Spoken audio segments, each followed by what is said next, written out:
When will I be able to retire? How do I make the most of the money I have? How do I leave a lasting legacy to my loved ones? I'm Philip McCoy, financial advisor with the Mirius Group, a private wealth advisory practice of Ameriprise Financial Services Incorporated. Call us today at 304-263-4343 to help you make the most of your financial future. Our office is located at 1270 Winchester Avenue, Martinsburg, West Virginia. Ameriprise Financial Services Incorporated, member FINRA and SIPC. W. Harley Miller Systems understands the need and desire for reliable and affordable smart home solutions. Secure your home with a security system and keep a close eye on your family. Automate your home with a Control4 system and have smart technology work as one. Set daily schedules to control your thermostats. Push a button and set the mood for dinner by dimming lights and playing music, or just sit back and enjoy a movie in your own home theater. Put decades of experience to work for you. Visit us at WHMsystems.com or call 304-350-1931. Mother Shuckers. Fresh Florida stone crab straight from the boat to your throat. Blue crabs, king, snow, Dungeness, all available year-round. Try and find that anywhere else around here. Homemade soup specials every day. Mother Shuckers is located at 1014 Winchester Avenue in Martinsburg. Mother Shuckers, we have an opinion. If you don't like it, shuck it up, Buttercup. Come on over to Mother Shuckers.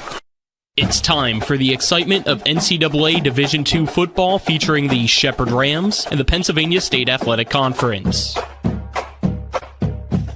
Today's coverage is brought to you by Orsini's Home Store, Century 21 Modern Realty Results, Cody's Auto Body, The Palace Lounge, CMA Honda, the Berkeley County Health Department, Skinner Accident and Injury Lawyers, Brown's Funeral Home and Cremations, Hagerstown Ford, the Mansion Ferretti Law Firm, the Mirius Group of Financial Advisors, Bodwell Insurance Solutions, W. Harley Miller Systems, Smallwood and Small Insurance Agency, CMA Chrysler Dodge, WVU East, the law firm of Burke Schultz Harmon and Jenkinson, RAI Properties, Parsons Ford, Rocks, John Hardy, Gary Kelly Allstate, and Panhandle Dumpsters.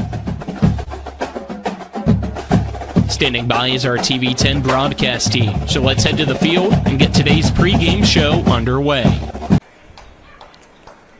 Good morning and welcome to Shepherdstown, West Virginia, as we get set for this homecoming matchup for the Shepherd University Rams, who come in 4-2 against winless 0-6 Millersville. The Rams coming off of a tough loss last week on the road at Westchester, but return home for a big homecoming matchup against the Marauders to try to keep the goals of the season alive if you're Shepherd, because next week a big one against Kutztown and still have an opportunity to make a run at the PSAC East Division title and make a run at the PSAC Championship, but it all starts today against the Millersville Marauders, who are winless on the season but are coming off of their best performance of the year last week against Shippensburg in a tough one-score loss. I'm Nick Verzolini. Alongside me is Travis Smith, Matt and Daryl Miller on our on-site crew, and back in the studio is Colin McLaughlin. And Travis, as we look at this matchup between Shepherd and Millersville, Rams coming off of that tough loss. Talking to Coach McCook this week, they pretty much changed all their focus and all their approach and just said, this week's Millersville. Usually Coach McCook gives them this whole rundown of the PSAC and where they stand and everything like that. This week the focus just on the Marauders, and this is a team that, after that loss last week, returning home for homecoming against a winless team, you definitely feel like Shepherd's going to come out and play their best football. Absolutely. You look back to last week's game, and it was a little bit of a hangover from the game the previous week versus Lock Haven, where Shepherd looked so dominant, one of their best performances in the first half of that game. Then in the second half, they kind of took their foot off the gas a little bit, and Lock Haven really made them pay and made it an interesting game, being down 31-3 at the half, then coming back and putting up a ton of points in the second half and really made it a game in the second half. And then Shepherd goes into Westchester, and they started out flat in that game, had some early turnovers, and then it just turned into a snowball effect on them at that point because Westchester was able to make some plays. The quarterback, Hooper Jordan, was having an absolute fabulous game, one of the best games of his career. And again, you come into this Millersville game today, they don't have the individual talent that Westchester had. Their record was a little bit deceiving. Well, I think Millersville record might just be pretty accurate of what they're being able to do. But as you mentioned it, last week, Millersville having a very good game versus Shippensburg, and they were up 24-10 at the half. Then they got outscored 21-3 in the second half. So they know that they have the ability to make some plays, and I think the big goal for the Millersville Marauders this week is going to be able to put 4 quarters of good football together and really put some pressure on this Shepherd football team in front of their home crowd. Our pregame show is brought to you by W. Harley Miller Systems, providing custom integration services like home and office automation, home theater networking, audio, video distribution, and more. Call 304-350-1931 or visit WHMSsystems.com. We will take a quick 2-minute break. On the other side of that break, we'll hear from the head coach of the Shepherd University Rams, Ernie McCook. This is Shepherd Rams football on TV 10. With 4 new car dealerships and 4 used car dealerships in 3 states, Parsons is the largest used car and fastest growing new car dealer in the tri-state area. Take Parsons Ford with huge savings on hundreds of new Fords, financing from 0%, Parsons' goal of financing for all, and Parsons' famous above-market trade-in allowances that help make Parsons #1 for used cars too. See why so many won't buy anywhere but Parsons Ford in Martinsburg. We became #1 by making you #1 first. Parsons. It's the new normal. You live, work, and play everywhere. Whether it's the family car or the family business, you need insurance that keeps pace with your changing life. Home on the job or working from home, peace of mind comes from knowing your whole world is covered. No matter what happens or how big it grows, whatever your new normal, Erie Insurance's award-winning service and personal agents can keep pace. Call your local agent today or visit erieinsurance.com for a quote. We're the Skinner Brothers. Most folks only need a lawyer once or twice in their lives. And when they're injured or in an accident, most people don't know what to do. We get it. It can be overwhelming. Nobody likes to be told, you need a lawyer. But that's why we're here. We want to get you back to your normal life and help you recover. So if you or loved one has been in an accident, give us a call. Let us figure out how we can get you compensation. Reach us at SkinnerWins.com or Google Skinner Lawyers. We'll treat you like family. I'm John Doyle. I'm running for the state Senate in the 16th Senatorial District. I served in the House of Delegates, and I think you can see by my record that I stand for clean air and clean water and good public schools. And I want to restore reproductive freedom for the women of West Virginia. I served in the United States Army in Vietnam, and I'm a graduate of Shepherd University. And I ask for your vote on November 5th. Authorized by Doyle for the Eastern Panhandle. Alan Stern, Treasurer. Our coaches' interviews are brought to you by Parsons Ford, located at 1400 Shepherdstown Road in Martinsburg, or online at parsonsford.com. They became #1 by making you #1 first, Parsons. You're the head coach of the Shepherd University Rams, Ernie McCook. Coach, tough loss for your team against Westchester. What were your takeaways from it? You know, it was a very difficult loss. I didn't think we played very well in all 3 phases. We can't turn the ball over. We had some crucial turnovers early. We've got to be able to score when we get inside the 1-yard line, whether it's first down or fourth down. Defensively, we got to get off the field on third down, and we have to stop the big play. Special teams was pretty solid. Had the big kickoff return I thought was great. I think what we're going to see is a true test of, you know, what the kind of grit our football team has, coming off a disappointing loss and coming home and playing in front of a home crowd. Wyatt mentioned when I talked to him earlier that you kind of changed some things up this week, you know, in terms of usually you might go over everything kind of going on around you guys, but you just said, hey, Millersville this week. Is that the focus of the team, just kind of making things simple? It is. You know, a lot of times you try to, as a head coach, I try to, you know, share all the information I can with our team so they have awareness of where we are, what our goals are, you know, ultimately what we're trying to accomplish. And I think we all know what we want to accomplish at the end of the day. And we have to go 1-0 this week. And then after this week, we'll worry about the next week. And focus on that. So our focus this week was one slide at Sunday's team meeting. It was all about us versus Millersville. Do you think that will help your team kind of recover from the loss and not make it a trend or anything like that? Well, I think we got a lot of really good character young men in our program, and I think we've got guys that don't want to lose, and I think they understand that we have to come to work. Nobody's feeling sorry for themselves. We identified areas we need to improve and things we need to improve on, and I can appreciate our players' effort. They do a great job. Even in a difficult loss, I mean, everybody kind of stuck together. And it's easy to kind of look at different areas where you could say, hey, if this was different, we would have won, or it could have been changed the outcome of the game. But nobody second-guessed each other, and I think that is the mark of a good team, which I think good things will happen for us in the future. Millersville this week, what are you seeing from them? They're an 0-6 football team right now. I think they play extremely hard on defense. They've made some changes from a couple weeks ago, how they played. I think they're going to be pretty efficient, effective on their offense. So we'll have to have a good week of preparation. It's all about alignment, and assignment, and execution. Homecoming this week as well. Always, a big deal and important to get a win on homecoming. So what are some things that you're looking forward to about homecoming? It's important that you represent our campus community, our alumni, who come back to celebrate Shepherd University, and we're able to give them something fun during the day to enjoy. All right, Coach. Thank you. Good luck. Thank you very much. Our coaches' interviews are brought to you by Parsons Ford, located at 1400 Shepherdstown Road in Martinsburg, or online at parsonsford.com. They became number one by making you number one first. Parsons. Most insurance companies see you as a claim number. Most law firms see you as a case file.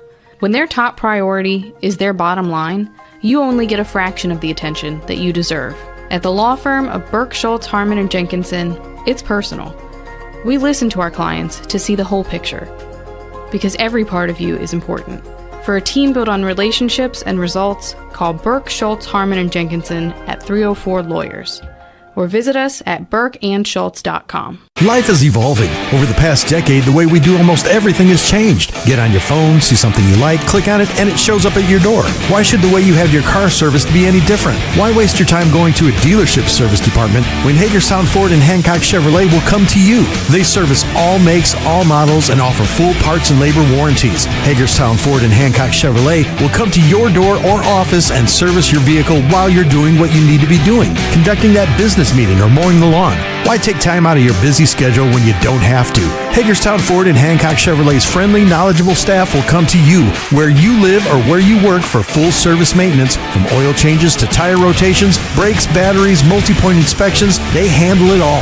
Hagerstown Ford and Hancock Chevrolet is committed to delivering the best of the best to their customers. Trust them to service your vehicle where you're at home or at work. Skip the time-consuming and terminal wait at the dealership. Schedule your appointment at fordofhagerstown.com or hancockchevy.com. The Palace Lounge in Martinsburg is the place to be. Join us every night to relax and enjoy football or basketball games featuring either the Martinsburg Bulldogs, Shepherd University Rams, or West Virginia Mountaineers. We will have steak night every Wednesday, shrimp nights every Thursday, and now taco and margarita nights every Tuesday. You can find us on Facebook or call 304-267-7520. The Palace Lounge is located at 1350 Edwin Miller Boulevard in Martinsburg.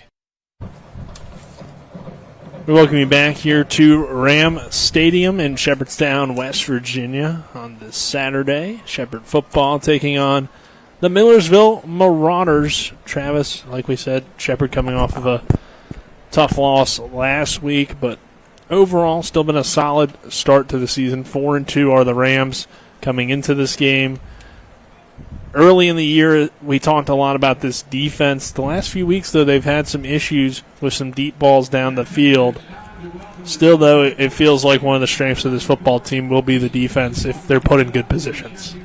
Absolutely, and you look at it, and like you mentioned, the defense has been one of the strengths of this ball club for this season really stand out, especially in that secondary. That's something that we've seen over years past where Shepherd has had good individuals on defense where they weren't really strong as a unit. And you can look at just like the points per game that they were allowing. But this year, you really don't have that one standout player. But what you do have is a very good group. And they've fallen on hard times here the past couple of weeks. And that's going to be a key for Shepherd today is to get that defense on track. And one of the things that you can really look at is that they got to get their butts off the field on third down. Their third down conversions has really suffered here the past couple of weeks. You look back at the Westchester game, they gave up 10 of 15 third down attempts. Go back to Lockhaven, they gave up 7 of 14. And this is a unit before that game had given up 10 of 31 on third downs. So they've really begun to suffer on third down. I think if they're going to get things turned around, that's going to be the key, is getting off the field on third down and getting the ball back to that Shepherd offense.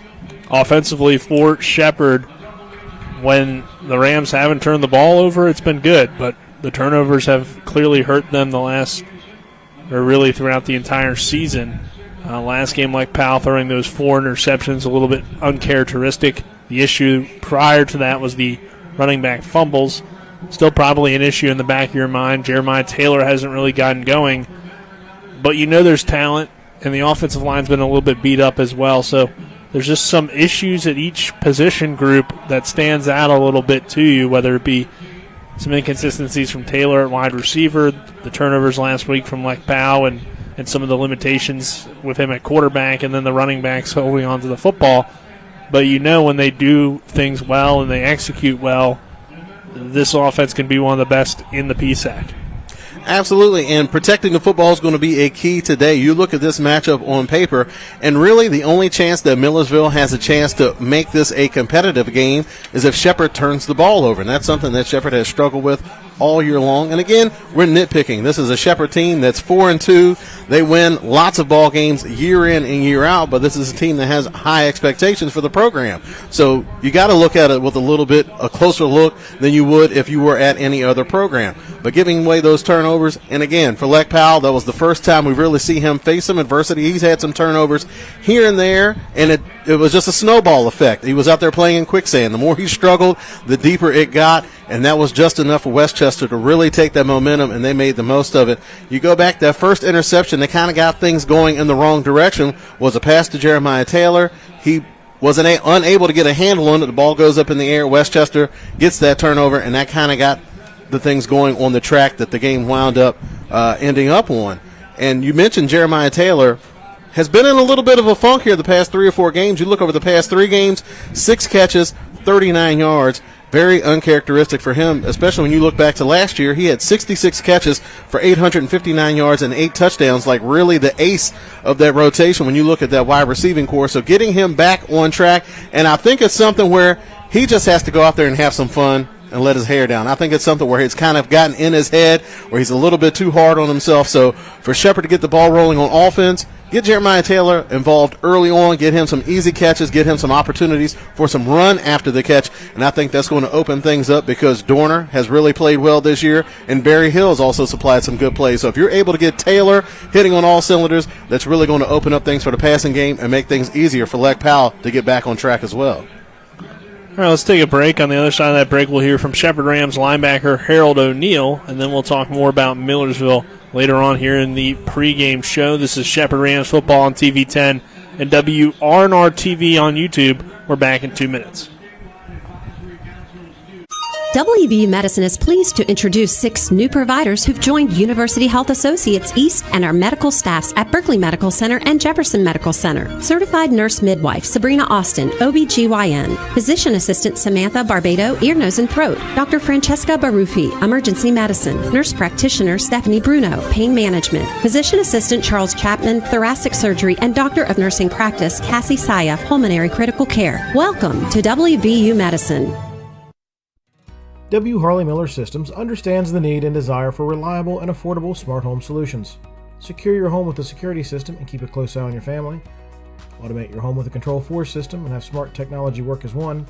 Set daily schedules to control your thermostats. Push a button and set the mood for dinner by dimming lights and playing music, or just sit back and enjoy a movie in your own home theater. Put decades of experience to work for you.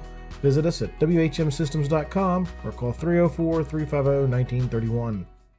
This is Cody with Cody's Auto Body. The stories are on the way. Reliving glory days, the injury that prevented stardom, or the inevitable, I even could have made that play. With football season comes a lot of delusion of greatness. Well, no one believes you would have made it in the big leagues. Let's at least make them think you're a good driver. Bring that vehicle to me and I will make it the pride of the parking lot at every game. I'm Cody with Cody's Auto Body, the MVP of your season. That's Cody's with a T for trust.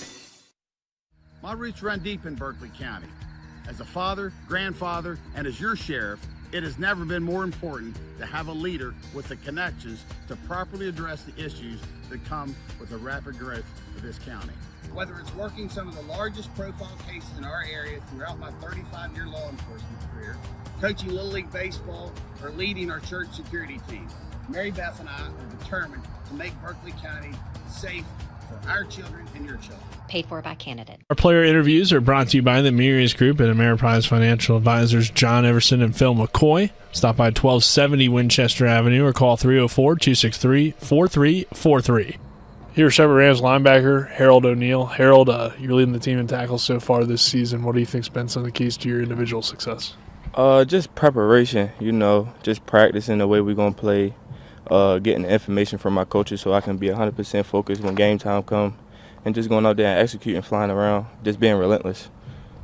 Tough loss for you guys on Saturday. What did you kind of take away from it? See, that's where the love and hate come with the game, because no matter how prepared you think you are going into the game, you never know until you're in that situation. So that just came down to missed assignments, It wasn't like they was better than us or we was way better than them. It's just missed assignments. Put in some tough situations as well. Offense had a few turnovers, which obviously you got to prepare for those sudden changes. As one of the leaders and as a linebacker and a member of the defense, how do you, make sure that you guys are focused when you guys take the field after a quick turnover that puts you in a tough situation? Just remember to focus, everything not going to go our way when we out there. So we just got to remember to stay on the path. No matter how good it is, no matter how bad it is, just keep that same mindset when we're going out there. Like, if they get a turnover, all right, cool, let's get it back to them. If a team score on us, I know they're going to score on them. So it's just vice versa. If they turn the ball over, we're going to get it back for them. It's just how it goes. Talked about this with a lot of your fellow linebackers, just the versatility that you guys present and the depth at that position.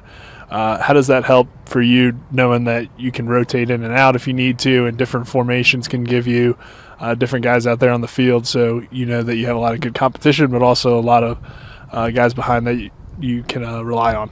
That's one of the great things about our linebacker room. Everybody can play every position. We are versatile, so even when I come off the field, I got 100% trust in whoever going to take that field, they're going to play just like how I play. Every backup play like a 1, every 1 play like a 2. Like, we all play off each other. We all bring the same thing to the table, so that's what makes us great. And overall, the defense in general has a lot of guys that can rotate. How do you think that helps your team? Keeping everybody fresh. That's the biggest thing, keeping everybody fresh. The way we rotate, shouldn't nobody be tired. Everybody should be ready to go every play, every snap. Millersville this week, what are you seeing from their offense? They kind of similar from last year, but we read our keys, play fundamental football, play shepherd round football. We're going to go out there and handle business like we always do. Homecoming this week as well. What does that mean to you? It's a big one for me. I'm a little close to home, so I got some family and friends coming up. I just want to go out there and get after it. Just do what we do, have fun, fly around, make plays, and most importantly, leave with the dub. Our player interviews are brought to you by the Millersville Group and Ameriprise Financial Advisors John Everson and Phil McCoy. Stop by 1270 Winchester Avenue or call 304-263-4343. The Skinner family has been representing West Virginians for more than 50 years. We've changed the name of our firm to Skinner Accident and Injury Lawyers because we want to be clear about what we do. We represent people who have been in car, truck, and other catastrophic accidents. We're here to be a voice for the injured and vulnerable, and we take that job seriously with deep commitment to serving our clients wherever they are. Just Google Skinner Accident Lawyer or visit SkinnerWins.com. We'll treat you like family. Drive More Days is back at Carter Myers Automotive, and this year we'll keep you rolling with a $1,000 gas card. Visit any of our locations to take a test drive, and we'll enter you into a drawing to win a $1,000 gas card. With that kind of money, Fill up at the pump for the rest of the year, completely on us. Stop in during Drive More days for your chance to win a $1,000 gas card. Only at Carter Myers Automotive. Owners just care more.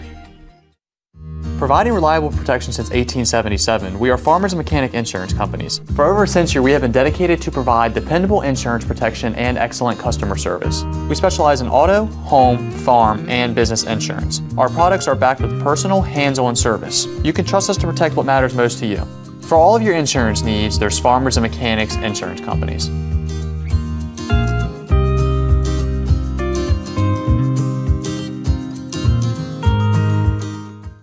My roots run deep in Berkeley County. As a father, grandfather, and as your sheriff, it has never been more important to have a leader with the connections to properly address the issues that come with the rapid growth of this county. Whether it's working some of the largest profile cases in our area throughout my 35-year law enforcement career, coaching Little League Baseball, or leading our church security team, Mary Beth and I are determined to make Berkeley County safe for our children and your children. To Monty Cater Field at Ram Stadium in Shepherdstown, West Virginia. Nick Verzolini alongside me, Travis Smith. Travis, touched a little bit on Shepherd so far this year. We also mentioned Millersville winless on the season, but coming off of their best performance, where quarterback Ryan Zelt had a nice game, over 300 yards passing in the loss to Shippensburg. And we know in the past the Shippensburg team's been able to run the ball pretty well. Jaheim Morris had a nice game last year against Shepherd. A lot of the times, though, it feels like when Shepherd plays Millersville, it's in the rain, it's tough weather, it's not the best conditions, and it turns into kind of a sloppy game where you see the running game be such a big part of it. Not really the case today, but we know Millersville will still try to establish that run.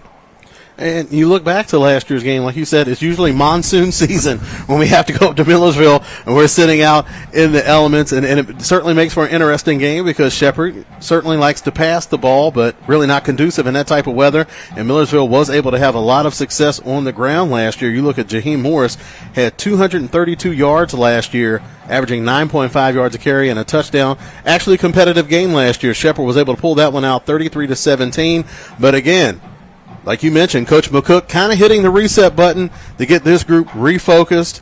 You could tell that they kind of just got caught up in a malaise a little bit from the Lockhaven game, then falling short in the Westchester game. So it's going to be a chance for a Shepherd to get a reset. And Millersville just trying to get something going, and I think something critical for them. We talked about Shepherd having to protect the ball. That's something that's also going to be important for Millersville. Coming in, they've had a couple of different quarterbacks that they've rotated in so far this year, and combined between the two, they have a total of 10 interceptions. So they're going to have to do a better job of, one, protecting the football, not turning the ball over, and they're going to have to do a better job of also protecting their quarterback. Coming into the game, they've allowed 17 sacks this season. So if you're a defense that's looking to force some turnovers, you're usually going to do that when you're able to get pressure on the quarterback and bring him down. So if Millersville wants to try to bring down those interception numbers, first things first, you're going to have to protect your quarterback and keep his jersey clean.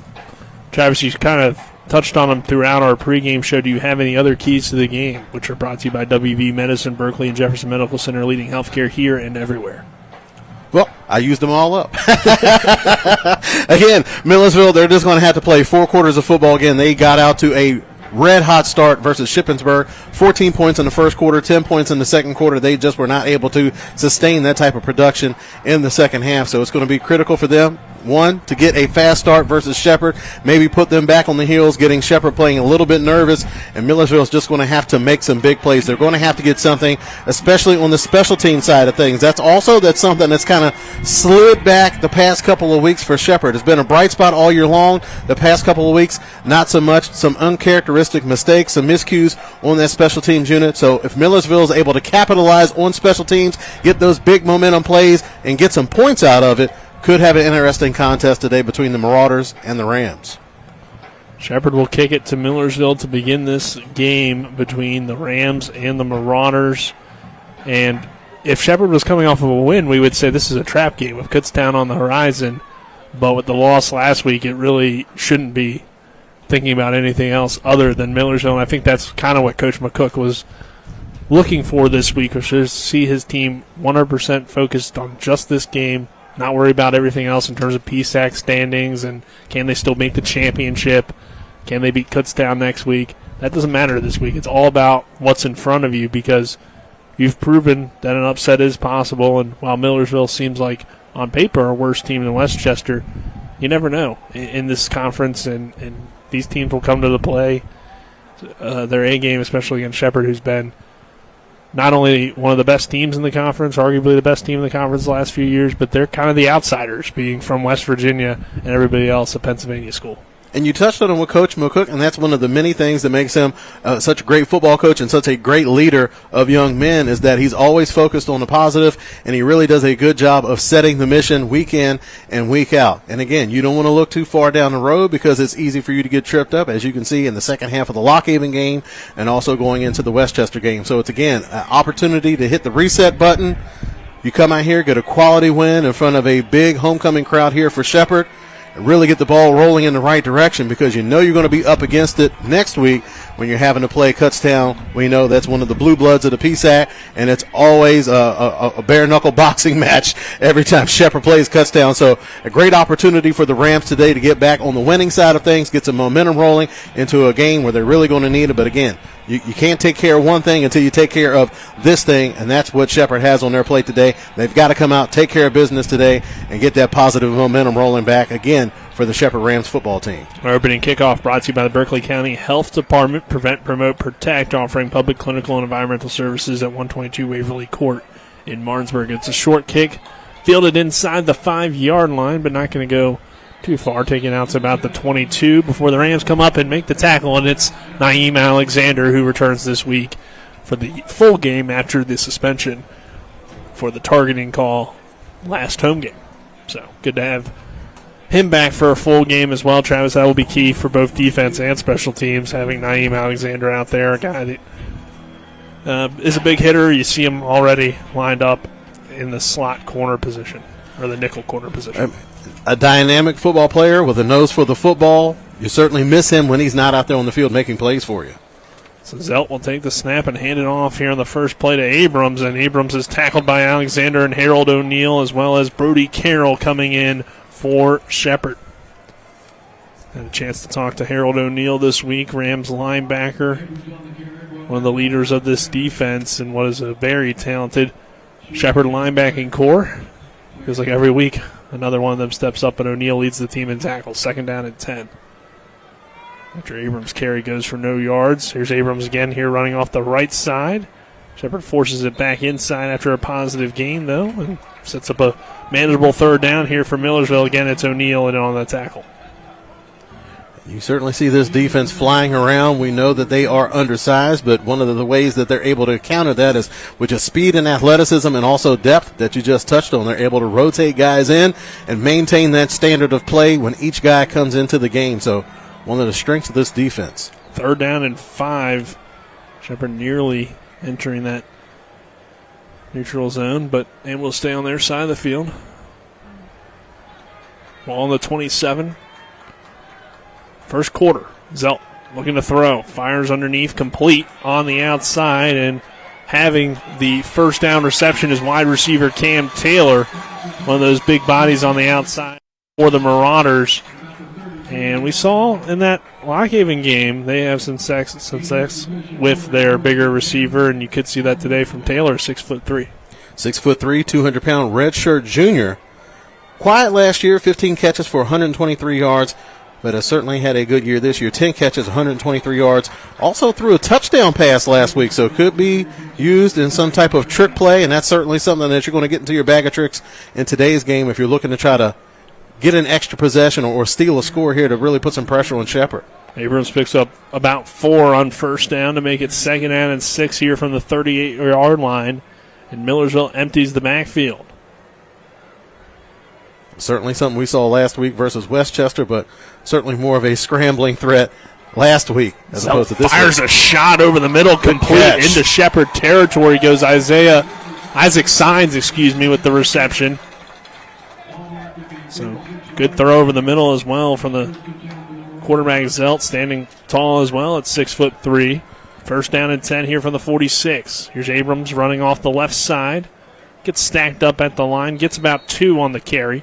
Shepherd coming up and making that tackle off the edge with Davis. And you're seeing Millersville using a little bit of tempo here early on. Now they're sending in some substitutions and allow Shepherd to bring in some substitutions of their own, but you certainly see that they're trying to go up tempo, try to keep that defense on their heels. Yeah, they bring in Morris, who, like we said, had that huge game against Shepherd a year ago. This year more the second-string running back, but still a big part of this offense. And Zelt's looking to take a deep ball down the far sideline. It's caught by Melvin and into the end zone. Touchdown, Millersville. Hakeem Melvin hauls it in from 43 yards out, and the Marauders strike first here at Ram Stadium on homecoming. 6-0 with 11:54 to go in this first quarter. Again, goes under center. That's going to help your play action pass, going to better sell it. You get the one-on-one matchup on the outside, and Batten just gets turned around on that play, and Millersville able to strike big on this first drive to go up early. Trent McDowell on to attempt the PAT for the Marauders, and it's a good hold and a good kick, and it is Millersville 7, Shepherd nothing. 11:54 to go in this first quarter. Let's take a 1-minute break. This is Shepherd Rams football on TV 10. I pre-planned my funeral to make it easier on my family. They were relieved to know I'll get just what I want. My family actually thanked me for taking matters into my own hands. Turns out having this awkward conversation wasn't awkward at all. Pre-planning is my choice. There are certain things about me my family may not know. Now they won't need to guess. The choices are yours. The peace of mind is theirs. Pre-plan your funeral with Brown Funeral Homes and everything will be taken care of. Find out more online at brownfuneralhomeswv.com. Brown Funeral Homes, here for you.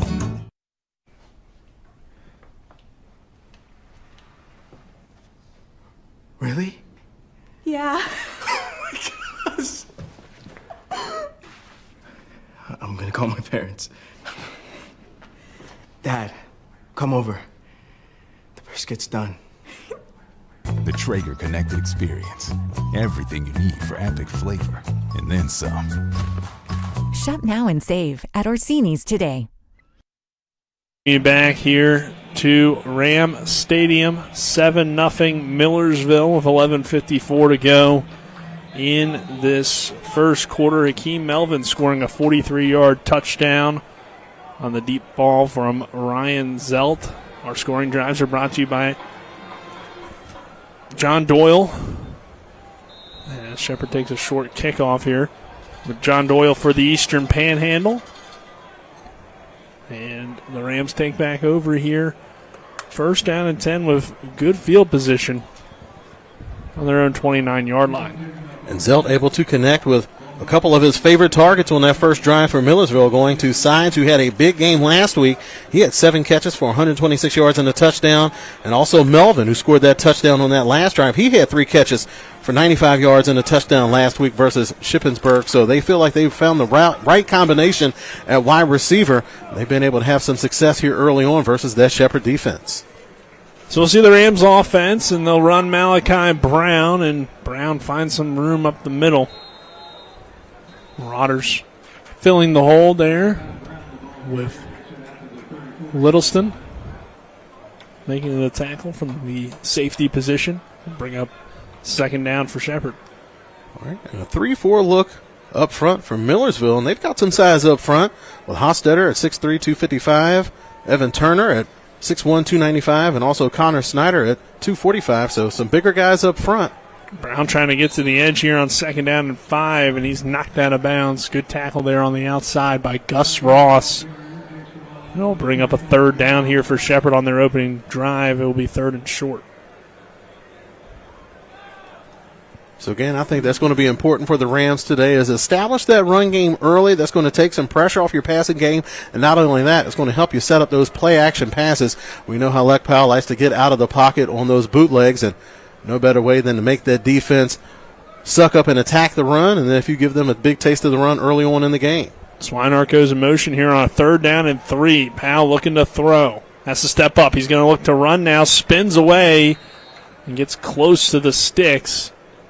I'm not sure, though, if he got there. Coming up and making the tackle was Don Drew, and they're going to mark him just short, so Millersville forces a punt on the first drive, and the Marauder crowd comes to a cheer. Yeah, I imagine that they're certainly happy to be able to watch this Shepherd-Millersville game, and they're not caught out in the rain, so they made the trip down to enjoy this lovely weather. And a bit of concern that time on that last third down, 3rd and short, and Lek Powell kind of hesitates a little bit on that play. Looked like he had Malachi Brown working over the middle. He was open there briefly, but he hesitated and didn't get him the ball. Graves fair catches and then bobbles the fair catch at the 12-yard line, but does haul it in. It'll be 1st down and 10 now here for Millersville, who already leads at 7-0 here with 9:56 to go in this first quarter. Shepherd goes 3 and out on its first offensive drive, so not the start you wanted, Travis. Give up a deep touchdown and then go 3 and out on offense. And again, it's going to be on the defense to maybe just try to settle folks down a little bit, maybe make some plays, get some momentum. Certainly Shepherd's going to be looking for a turnover on this drive, try to give the offense a short porch, just trying to do something to get some momentum going on that Shepherd sideline. 1st and 10 from the 12. They'll run it up the middle with Abrams, and Abrams doesn't find too much room. There is a lineman down on the play as well, so could be big here. Doesn't look like a good sign, as you saw. Looks like Lex Rivera, the 6'3", 285-pound senior. Yeah, Rivera was slamming the turf, so never a good sign. But we'll take a 30-second break. It's 7-0 Millersville here in this first quarter. This is Shepherd Rams football on TV 10. The Palace Lounge in Martinsburg is the place to be. Join us every night to relax and enjoy football or basketball games featuring either the Martinsburg Bulldogs, Shepherd University Rams, or West Virginia Mountaineers. We will have steak night every Wednesday, shrimp nights every Thursday, and now taco and margarita nights every Tuesday. You can find us on Facebook or call 304-267-7520. The Palace Lounge is located at 1350 Edwin Miller Boulevard in Martinsburg. We welcome you back here to Ram Stadium as Rivera has been helped to his feet and is walking off on his own power. So that's a good sign, hopefully, for the big offensive lineman, because to lose a senior on this offensive line and then probably have to turn to a younger player. They have a lot of freshmen and sophomores there that are on the bench. It's not great against the Shepherd team. You want to have your offensive line healthy in this kind of game, especially with a senior that brings a lot of experience in Rivera. And we've seen what Shepherd's defensive front has been able to do against young offensive lines this year. They've been doing a good job of getting a lot of pressure on opposing quarterbacks, getting sacks on opposing quarterbacks. So maybe it's something where they can just tape him up and get him back in the game and keep the momentum rolling for Millersville. Well, the O-line holds up well here, but Zelt has nowhere to go with the football, and he throws away on the near sideline and will bring up a 3rd and 9. That time Harrison and also Greer getting the defensive assignment to take away the wide receiving threat for Millersville. Looks like Josh Dennis has replaced Rivera on that offensive line, who is a junior, number 78. On the left side. 3rd down and 9 here from the 13-yard line. Millersville spreads them out. Shepherd brings just 3. They pass it underneath the signs, complete, and Alexander there to make the tackle short of the sticks. And Millersville will be forced to punt here on 4th down. Good defensive stand that time by the Shepherd defensive unit. Going to force Millersville to punt. The offense should get the ball back with pretty good field position. So certainly the turnaround that Shepherd was looking for after giving up that touchdown on the opening drive. 4th down and 5. Millersville will punt from its own 16-yard line. And it's a solid punt. Miles Greer will field it, though, on the run and take it into Marauder territory before he's met by Melvin on the tackle. There we go. The do-it-all wide receiver out there making plays on special teams. Loses his helmet, but he's okay as he comes off to the sidelines, gets congratulated by his teammates. And Miles Greer, that's something, he's a dynamic player with the football in his hands. He's also a very high IQ football player. So certainly want to see him get things back on track, and that's going to help boost the play of that special teams unit. Now the Shepherd offense getting the ball back already in Millersville territory. Let's see if they're able to make the most of this opportunity. So Shepherd will have it from the 43 of Millersville. 1st and 10 for Lek Powell in the offense. Swinehart and Brown are the backs. Malachi goes in motion, and they'll feed Grant Swinehart, who has a decent pull and gets a few yards there on first down. We'll bring up a 2nd and long. About 3 on first. Be about 2nd and 8 or 2nd and 7, depending on where they spot it. They'll call it 2nd and 8.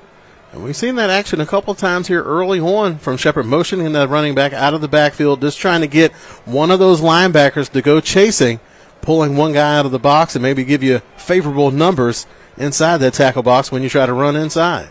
Here's Swinehart again on 2nd down and 8, trying to get to the outside. He finds a little bit of room, but Millersville does a good job of looks like Nick Romano forcing it outside. Yeah, Romano coming up and making that tackle. Bring up a 3rd down. So what can Shepherd do here on a 3rd down and 5 from the Millersville 38-yard line? Swinehart remains the back. Jeremiah Taylor is the receiver here to the near side. That's Barry Hill in the slot. I believe Cam Dorner on the top of your screen. And they'll swing it out. Dorner has it on the reception, but Millersville flying to the football and making the tackle short of the first down marker. Will bring up a 4th down and a decision for the Rams. And again, you throw those passes out wide, hoping that 1, you can get a block, and 2, your wide receiver is able to make a defender miss or possibly break a tackle. But you look at this Millersville secondary, this is a group that's very involved in the run game. These guys are not shy. They're able to come up and make tackles in space. So that may not be something that's going to be easy for you as this game progresses, is trying to make some plays versus those defensive backs. And Powell just punted on 4th and 4, and Millersville will field it at the 10, and that's where they're touchdown by Barry Hill. So get the quick punt, play the field position game here early, Travis, but give credit to this Marauder defense on these first 2 drives, and Shepherd looks a little bit hesitant on offense, not really taking a whole lot of shots early on.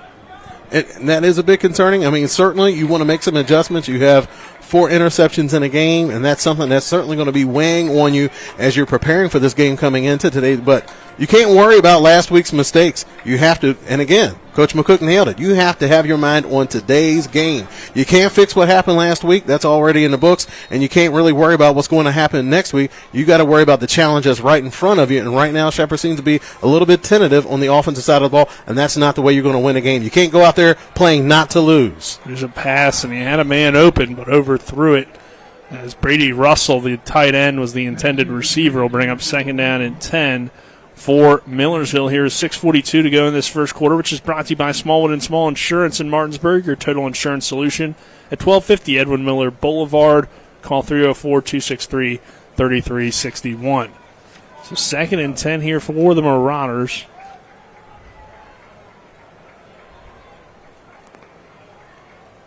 In this first quarter, 6:42 left, and they'll run Lopez. And Lopez big hole! A huge hole up the middle into the Shepherd secondary before he's brought down as the Marauders go to Lopez, and Lopez brings him a spark off the bench. You're going to see all 3 of these running backs today, Abrams, Morris, and then Lopez, kind of the smaller scat back out of the backfield, 5'9", 200, but a lot of experience also at this running back position, a true senior, a redshirt senior, and a grad student. Here's a low snap, and Zelt wants the deep ball. Oh, got him. And he has his receiver in stride, but he'll have to step out of bounds as Cam Taylor. And another big play, though, for Millers. And a well-designed play as well. It's 1st and 10 here for the Marauders as they move the ball out toward midfield. And they had the big tight end working in the flat, and the defense reacted to that. They saw how wide open he was on the previous play, so they come up on that, and then they're able to get the wheel to come in right behind him. And again, Cam Taylor, if he's able to stay in bounds, he's still running on that play. Good throw, good catch. Play action, throw it out to Taylor underneath, and he only gets a few yards this time before he's met by Minka on the tackle. Short reception, or short gain on the reception, but Millersville still moving the ball in positive territory to the 46-yard line. We'll bring up a 2nd down and about 7. They're doing a good job of just working space. That's what you want to do as an offense. You want to attack space. They're working to the wide side of the field. They're going from hash mark to hash mark, really making that defense have to be concerned about every single blade of grass out there on the field. Yeah, they're moving pretty quickly here. And again, Zelt looking to throw to Melvin. Melvin makes a nice juke, gets it inside the 40-yard line before the Rams come up and make the tackle. G.O.D. Tolbert in on the tackle. It's another first down here for Millersville. And again, Harrison in on the coverage. He's having a hard time just trying to get a handle on Ingram. Excuse me, Melvin. I'm sorry. Melvin Ingram? Melvin Ingram, yeah. Don't think he's playing today. Yeah. Might have used up his eligibility. Here's Lopez on the run, and Lopez is pushing the pile despite being that undersized running back, and a flag comes flying in, though, from the Millersville sideline. Our first quarter also brought to you by Hagerstown Ford, revolutionizing the car buying experience. Go to Ford of Hagerstown.com. We'll see what this flag is for. Lopez coming into today's game, 154 rushing yards, averaging 4.6 yards per carry. Face mask on the defense. So that's going to be a big help to the Marauder effort trying to extend their lead. And right now already in field goal territory, but with a fresh set of downs, they're going to be looking for more to try to take a commanding lead here in the first quarter. Yeah, Millersville already in the lead at 7-0.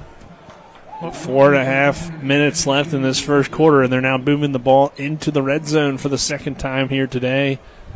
Well, really for the first time, because they scored on that 43-yard reception. Footman's in the game as well. He's their running quarterback, so could be some trickery here on first down and 10.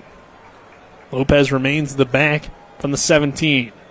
Footman will run off that left side. Lopez with the lead block. Footman gets it inside the 10-yard line before he's knocked out of bounds. So Millersville probably also seeing the tape from last week, and that Shepherd struggled against the running quarterback. We've seen Footman in the past. Not probably as explosive as Jordan, but still a solid runner of the football. Yeah, when you pack it in like that, that time they had everybody on the line of scrimmage that time, bringing in extra tight ends and fullbacks. Nothing fancy, just student body left, and they were able to get some good yards on first down. They give it to Lopez. You wonder if that was an option. If Footman would have kept, he would have went in untouched possibly. As Shepherd just crashing down on that play. Coming up and making the stop, though, for the Rams was Daniel McPherson, and we have another injury to that Millersville offensive line. As it looks like the center, Mason Sowers, going down on that play. By the way, Rivera did come back in, so Sowers, I think, is going to be all right. But we'll see, either a hand or possible groin injury here. So either way, though, to have an injury to your center where he's going to have to come off the field could be big, because that changes everything when you take that guy off the field. Looks like Trey Spar is going to run on for him. So you always have a concern when you're switching out centers. One, is he going to be used to the quarterback's cadence? Also, when you have a couple of nose tackles that might be lined up over you, and Jack Baxter and Matt Bednarski can certainly make a fresh center's hands a little bit shaky. And they didn't get any practice snaps either over on that sideline, so this will be his first snap of the day for second down and 6. So you got a backup quarterback and a backup center, and so it might be something to their benefit where those guys are probably working a lot together during practice. Footman takes the snap. He'll look to throw into the end zone for the big tight end. Tipped it, and he couldn't haul it in. Great effort from Brady Russell, who tipped it twice. Flag in the backfield, and looks like there might be a late hit on the quarterback, and Miles Greer could be the guilty party. Yep, Miles Greer called for the roughing the passer to extend this drive even more. But, yeah, they had Russell there in the end zone, and if he would have caught it all the way to the ground on that second tip, it would have been an unbelievable touchdown. But now Zelt's going to run back on. Lopez is the running back for Millersville here on a first and goal now. They'll run Lopez off the left side. He's got a lane, and he's into the end zone. Touchdown, Marauders. 13-0 with 3:03 left, but I believe there is another flag on the play, so this may be coming back. It was something where Shepherd was just able to make their substitutions coming on at the last second, really not able to get set or make any type of pre-snap reads, and Millersville doing a good job of using tempo, but that time maybe went a little bit too quickly for the referee's liking, but let's wait and see what the call is. But Millersville, either way, still having an excellent drive. There's 2 flags. Yeah, so, yeah. Okay. So you had a holding and a offsides against Shepherd, so that will reset, and we will just continue here. But like we said, those Shepherd defenders trying to hustle to get out there on the field, and they weren't able to get across to their side of the line of scrimmage, and that drew the penalty. And again, Millersville just trying to make a play. One of the overzealous offensive linemen gets a hold. We're just going to redo it. First and goal here from the 3. Zeltz under center. He'll hand it to Lopez again. And Shepherd this time stacks it up. It's a little bit interesting that they've kept Lopez in this whole drive. I mean, he is running well, but you have those bigger running backs as an option.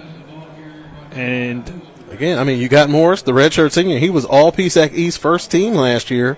Had a big day versus Shepherd. Another offsides, I believe, against Shepherd. So they just continue to pile up the penalties here in this drive and give Millersville multiple opportunities. They'll move the ball down to about the 1 it should be, as it was at the 3, so it's like at the 1.5 now for the Marauders. Lopez remains the back. Zelt will go the shotgun here.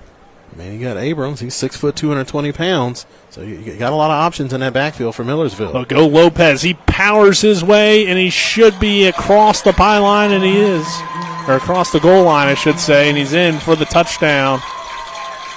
Lopez just showing good vision. Everything was jammed up inside. He was able to break outside, and at that point, it was just man versus man, and he wanted a little bit more on that play and was able to muscle his way into the end zone, and now giving Millersville a 2-score lead here in the first quarter and a stunned Shepherd crowd here early on. And pretty much a sellout crowd, it looks like, on that far side. 13-0 Marauders. The extra point is up. And it is good. 14-0 Millersville. 2:43 left in this first quarter. We will take a 1-minute break. This is Shepherd Rams football on TV 10. With 4 new car dealerships and 4 used car dealerships in 3 states, Parsons is the largest used car and fastest growing new car dealer in the tri-state area. Take Parsons Ford with huge savings on hundreds of new Fords, financing from 0%, Parsons' goal of financing for all, and Parsons' famous above-market trade-in allowances that help make Parsons #1 for used cars too. See why so many won't buy anywhere but Parsons Ford in Martinsburg. We became #1 by making you #1 first. Parsons.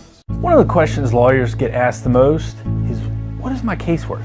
I'm Steven Skinner, and this is my brother Andrew with Skinner Accident and Injury Lawyers. The truth is, it's very difficult for a lawyer to pinpoint a number because every case is different. We get to know each situation and we'll give you an idea of what your case is worth and why. The sooner we get involved, the better we can do getting you the compensation you deserve. Google Skinner Lawyers or go to skinnerwins.com. We'll treat you like family. Millersville leading Shepherd here in this first quarter, 14-0 with 2:43 left. And the Marauders will kick it away. Rams so far very slow offensively. Millersville taking advantage of some Shepherd penalties, and here's another short kick. But it is fielded by Malachi Brown, so the Shepherd Rams were ready for it there. They've moved Brown up on the kickoff, and he fielded it, but didn't take it too far as Peaks came up and made the tackle. So Shepherd will again have solid field position, Travis. They started on the Millersville side of the field, and they started around the 30, 34-yard line or so on both of their drives. Yeah, field position hasn't been an issue. And Millersville using that little blooper kick to the 30. Usually you're kicking to somebody that isn't used to fielding a ball, but you can certainly see that Shepherd has done their homework, realizing that they're going to have those type of kicks. So they put one of their more explosive players there to catch the ball, and you're hoping that you can get a big play on special teams. And right now, Shepherd needs it. Right now, they need to relax. They need to have a good drive and just try to get something positive going on the drive. They need a first down. First things first, get this first down. 1st and 10 here from the 33. Powell will throw it in the flat to Cam Dorner on the wide receiver screen, and Dorner does some damage with it after the catch.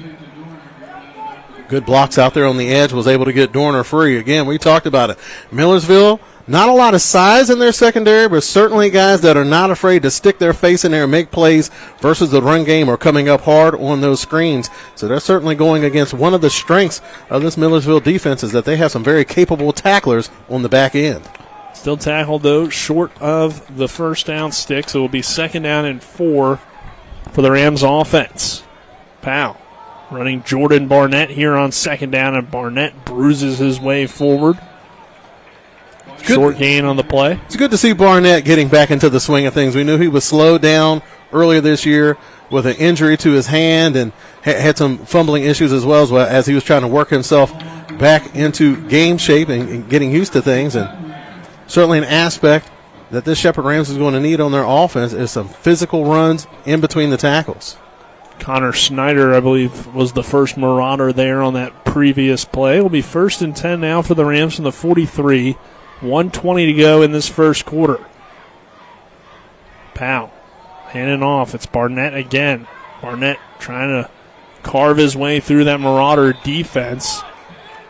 Ahmet made the tackle there for Millersville. Bring up 2nd and short. Barnett just a good job, just showing good vision, also getting yards after contact. That's why you check number 0 into the game, because you want to get those tough yards, and he was certainly able to get that on that first down play, and that's going to open up the whole playbook. Now you're 2nd and short. Now you can maybe look to attack a little bit down the field, or just rinse and repeat and just keep feeding the ball to the big guy. 2nd down and 3, and Barnett is the back, and they'll give it to him here once again. Millersville a little bit more ready for it as they stack the box there. I believe he was tackled short of the first down marker, so it should be 3rd and about 1 after a 2-yard gain.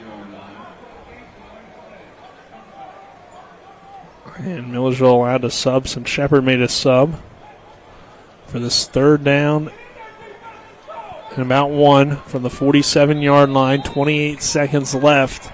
And Big Don Drew checks into the game for Millersville. The 6', 255-pound defensive lineman.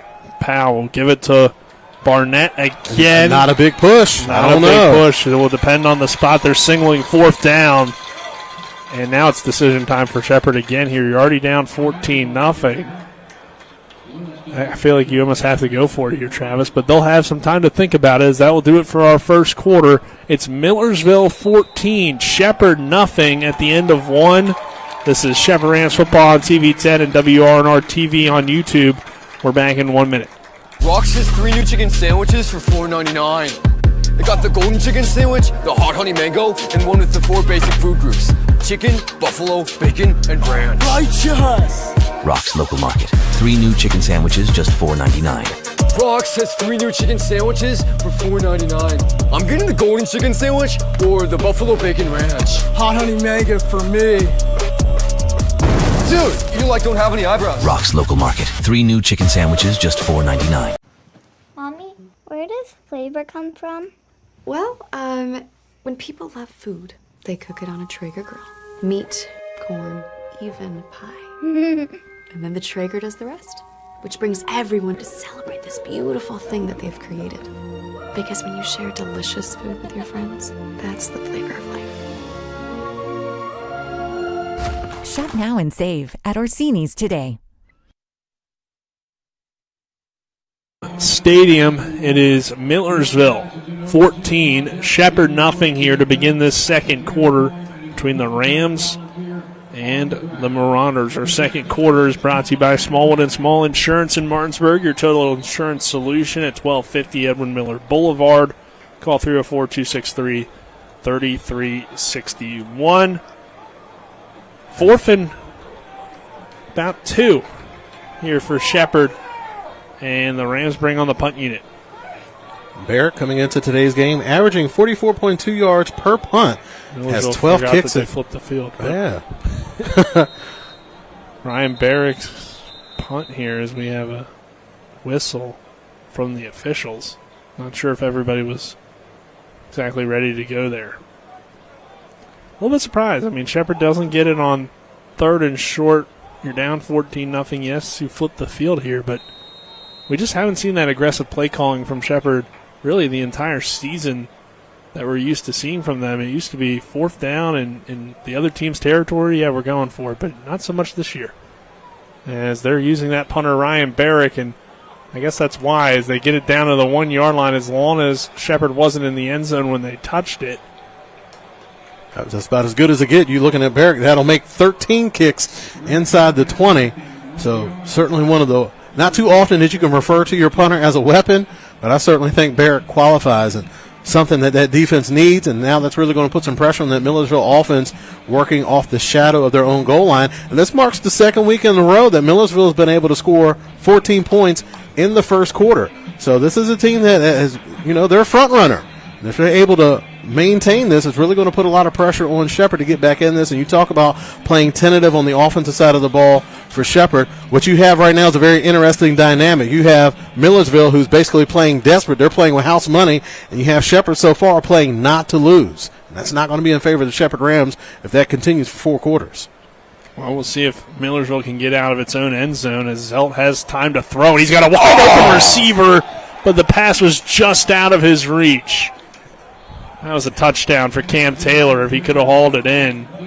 Again, good protection that time. Zelt had a lot of time. There's only 2 wide receivers out in that route, so they had a max protection look going to help Zelt get a little bit of time look downfield, and Cam Taylor did a good job of just getting Batten turned around. He had a chance at it. Again, Millersville, you have to capitalize on those opportunities because you know Shepherd's going to be able to get the ball rolling here eventually, and you're going to need those points down the stretch.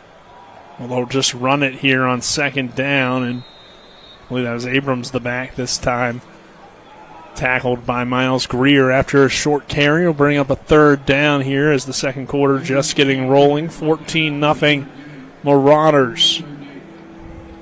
After a 2-yard gain, will bring up third down and 8. You wonder if the Millersville offense continues to be aggressive on this drive as Abrams is the back. Zelt in the shotgun. Shepherd showing blitz. They bring some pressure. Zelt looking to throw over the middle, high pass, and receiver had to turn into a DB. It was Hakeem Melvin, but his tip could have led to an interception as well, but luckily for Millersville, it's just going to lead to a punt. So the Shepherd called a punt. It seems like a good decision, but Millersville had a few open guys down the field, and it could have been a touchdown possibly and a big play as well. So they had missed passes from quarterback Ryan Zelt that I'm sure he's going to want back. And again, Cam Taylor, I'm sure he wants that one back. Yeah. He had a clean opportunity at it. Again, he's working back into the sun, but you're a wide receiver. You've got to catch those balls no matter what. Well, here's the punt, and it's shanked. Miles Greer will field it off the bounce at the 41-yard line, but Millersville does a good job on the punt coverage team. Give credit to the big D lineman. Yeah, the big guy, 6'3", 255, redshirt sophomore from Lancaster, PA. Turned on the Jets that time to get Miles Greer. Not too often you see a big guy tackle a little guy like that on special teams. But he's showing us why the special teams coaching staff feel he should be out there on the field. He's going to go down there and make some big hits. And again, Shepherd setting up good field position. It's time for Shepherd. Take a deep breath and relax. Just worry about this drive. Let's just get this first down and get something going. 1st and 10 here from the 42. Just under 14 minutes left in this first half. And here's another pass underneath to Barry Hill. Very conservative from Shepherd, and it's not going to get too much yardage. Only a gain of about 1 on the play will bring up second down and 9. We mentioned it, that Millersville secondary, they'll make some tackles. They have some experience, and they're doing that so far here today. Travis on these underneath passes. That time, I believe, it was Makai Johnson making that. Side. Also, Hez Faison able to fly out from his linebacker position. Smaller linebacker, 5'11", 205 redshirt junior, but a very capable tackler. 2nd and 9, and Powell looking to throw again. He's now looking deep down the field for Cam Dorner on that post pattern, and it's just out of reach. Dorner beat Vega there on the outside, but and that's been one of the little bit too far. And that's been one of the money plays for Shepherd this year is that deep post to Dorner, and they used that play to set up one of their other favorite plays, that post wheel concept. It was a couple straight weeks there where Dorner was catching bombs over the middle on that deep post, and it really sets up that post wheel where they really like to run a lot of different looks off of that. Again, just a little bit out of the reach of Dorner, but you're starting to see Shepherd getting a little bit more aggressive going down the field. 3rd and 9. Rams throwing it again. Powell looking for Dorner, and he caught it in stride. Dorner inside the 10, makes a nice move, and it's tackled inside the 5-yard line as Ament came up and made the tackle, but Cam Dorner beats the Marauders defense for a big play, and Shepherd is in the red zone for the first time here today as they move the ball all the way down to the 3-yard line. And Shepherd not being shy about what they want to do with the football. They feel like they have the favorable matchup with Cam Dorner versus any of those defensive backs versus Millersville. So you just throw up a fade and let Dorner do the rest, and he was able to get down to near the goal line, set up Shepherd for their first scoring opportunity today. And Malachi Brown will push forward, and Malachi Brown is into the end zone. Touchdown, Shepherd. And the Rams are on the board for the first time here today. 14-6 with 12:29 to go in this first half. First time the Shepherd fans have had a few opportunities to cheer today.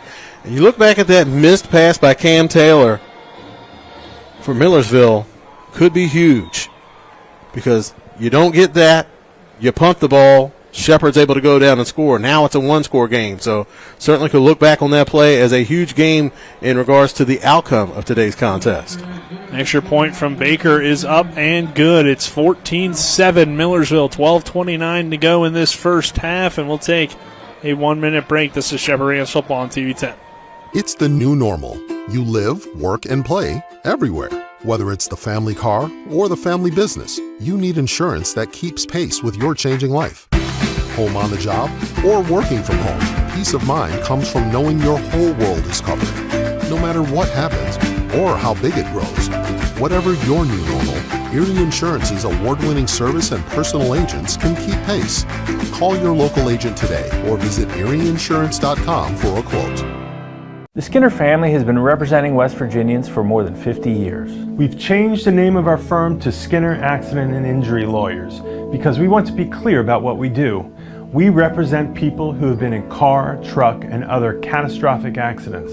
We're here to be a voice for the injured and vulnerable, and we take that job seriously with deep commitment to serving our clients wherever they are. Just Google Skinner Accident Lawyer or visit skinnerwins.com. We'll treat you like family. Short kick here, fielded by the Marauders. It's Lopez there on the kick return. He's got the turf monster.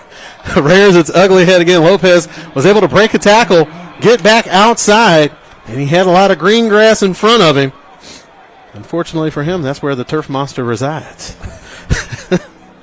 I kind of lost him there. He bounced off, and then all of a sudden I saw him running on the near sideline and had some room, but just was tripped up. But again, another scoring drive there for Shepherd. 4 plays, 42 yards. Scoring drives brought to you by John Doyle for the Eastern Panhandle. As the Rams get in the end zone for the first time here today. 14-7, 12:22 left in this first half, Travis. And again, a big drive coming up for Millersville. See if they can answer that Shepherd touchdown. They still have that one-score lead, but you certainly feel like the momentum is shifting in favor of Shepherd. Just giving themselves just a little bit of breathing room. Again, they need to switch from the mindset of not losing a game to going out there to win the game, because that's what Millersville is out there, that they're playing with a desperation. They're 0-6. They have nothing to lose. They run Morris, and coming out is there. As the Shepherd defense stops it for no gain there on first down. Bring up a 2nd and 10 from the 30-yard line. Maybe a gain of, or maybe a loss of 1 actually on the play to the 29. So. And we talked about how Shepherd needed to win on third down. One of the ways that you can win on third down is winning on first down. You really make a team one-dimensional where you're not giving them big chunks on first down. That was something that Millersville was able to do early on. Oh, and a miscue that time. Dante Harrison almost having a pick six. Zelt trying to go with a quick throw out to Taylor once again. And Harrison just barely missing that pass. And again, you could just feel Shepherd, they are ready to surge to get back into this game. And Millersville right now the pressure's on them to come up with some answers with a 3rd and long. Well, Dante Harrison's done that to Millersville before. He picked off Footman a few years ago here at Rams Stadium, I believe on a homecoming, for a pick 6, and he nearly did it there on 2nd down. Now it's a 3rd and 11, and the Marauders forced to throw. They do have some time. Zelt will step up, sling it deep down the field for Sign, and just out of reach and incomplete. That time, Shepherd not sending heat. They only rushed 3, dropped back 8 into coverage. So the fact that Zelt was able to step up and find a wide-open wide receiver over the middle. Again, Millersville, they have opportunities to put some big plays up, but the past couple of times, throws that have just been out of place, the wide receivers are not able to pull it in. And again, Shepherd able to dodge a bullet and have an opportunity to get back in this game. pretty much with some great field position once again for the offense. You wonder if both of those plays will play a big factor in this one for either side, as the fair catch called here for Miles Greer, but you have a dropped pick six from Dante Harrison and a missed pass deep down the field to Isaac Sines by the Marauders here. But 14-7 is our score. Millersville still leads here with 11:37 left in this first half. Our second quarter again brought to you by John Doyle for the Eastern Panhandle, as well as Smallwood and Small Insurance in Martinsburg, your total insurance solution at 1250 Edwin Miller Boulevard. Call 304-263-3361. Shepherd with the football here on a 1st and 10 from their own 35-yard line. And they'll run Swinehart. And Swinehart's going to push it forward for a gain of about 4 on the play, bring the ball up to the 39-yard line. And this is an offensive set that we've seen Shepherd use early on in the year to try to get Lek Powell settled down, having that trips look to one side of the field. They have a tight end on the backside, so you basically have the quarterback where he's only having to read one half of the field. One, that's going to make the job easier for the quarterback because he's not having to go from sideline to sideline, and not only that, it's going to allow him to make a quicker decision and not put so much pressure on those guys up front, although that Shepherd offensive line has done very well in regards to pass protection so far this year. Powell now rolling to the right. Leck has some time. We'll throw it underneath, and if Hill could get a foot in, it would have been a catch, but he couldn't. So it'll just be a 3rd and 6 now for the Rams, who have struggled on 3rd down today so far, Travis. And again, you're rolling out. Again, you like getting Powell outside the pocket, but you got to realize if you're rolling out to that side, your window is shrinking the more the quarterback rolls out to that sideline. And Millersville, they were on it. They had a lot of bodies over there in that space, so Lek Powell did a good job not trying to force it. Barry Hill also did a very good job working back to the ball. He just wasn't able to get that foot down to convert that 2nd down attempt. Shepherd 1 for 4 on 3rd downs today. Both teams have combined to have gone 2 for 8 on 3rd down, so neither team having much success. And Powell throwing here, coming back and making the catches, Jeremiah Taylor, but he was out of bounds, so it'll be incomplete. Shepherd will be forced to punt on a 4th down and 6. The difference, though, so far, even though both teams have just 1 first down on 3rd down, Millersville already 10 first downs, Shepherd with just 2, and the Rams will punt again with Ryan Barrick. And that time, big Jabril Rhodes Nelson, the 6'4", 249-pound sophomore from Philadelphia, PA, was giving a lot of pressure that time. So as Powell was rolling out, we saw last week with those taller defensive linemen really kind of disrupt his throwing motion, and that time proved to be true as well. Barrick boots it again. Oh, it's running. And we'll run all the way inside that 10-yard line, inside the 5 even, to about the 4. Man, oh man, Barrick's on fire today. Good job. You can't ask for anything better than that from your punt unit. You parried them inside the 5 2 times, and that really set up their touchdown drive on the previous time. So see if that pattern holds true this time around for Shepherd. If you're Millersville, you've had some opportunities deep down the field. But how many good play designs do you have to get those guys open? Because you know Shepherd sees what you're seeing, and they're going to make an adjustment. So those opportunities aren't going to be there. That's something that we have noticed about this Shepherd defense, is that you might catch them out of position briefly, but you better make the most of that opportunity because that window is going to close quickly. So you know the defense, they're going to make those adjustments. Those opportunities aren't going to be there all day long. So Millersville, if you got a chance to land a knockout punch, you better nail it, baby. 1st and 10 here from the 5-yard line. They'll run Abrams. Harold O'Neal makes the tackle. He gets about 3 on the carry. We'll bring up a 2nd and 7 here for the Marauders. With 10:15 left in this first half, it's 14-7 Millersville, winless Millersville. They're 0-6 coming into this one. Shepherd 4-2. Rams coming off of that 35-14 loss a week ago to the Westchester Golden Rams, who had just 1 win heading into the game. So Shepherd been on upset alert for the 2nd consecutive week. And here's Abrams running off the right side, gets across the 10-yard line before he's brought down on the play. Harrison. Yeah, big hit that time coming up, taking down the big running back again. That's no easy task. Abrams, 6 foot, 220-pound senior.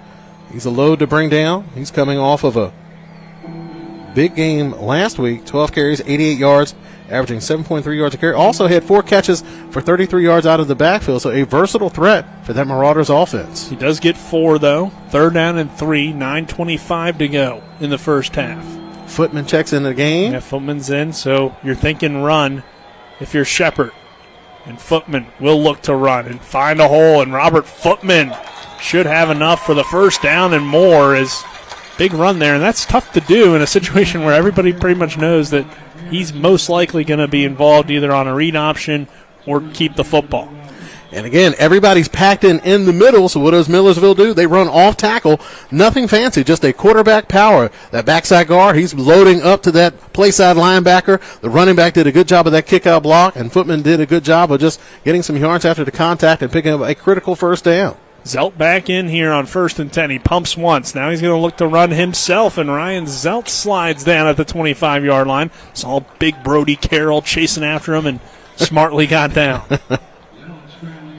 We have a 2nd and about 5 for the Marauders here. Actually about 7.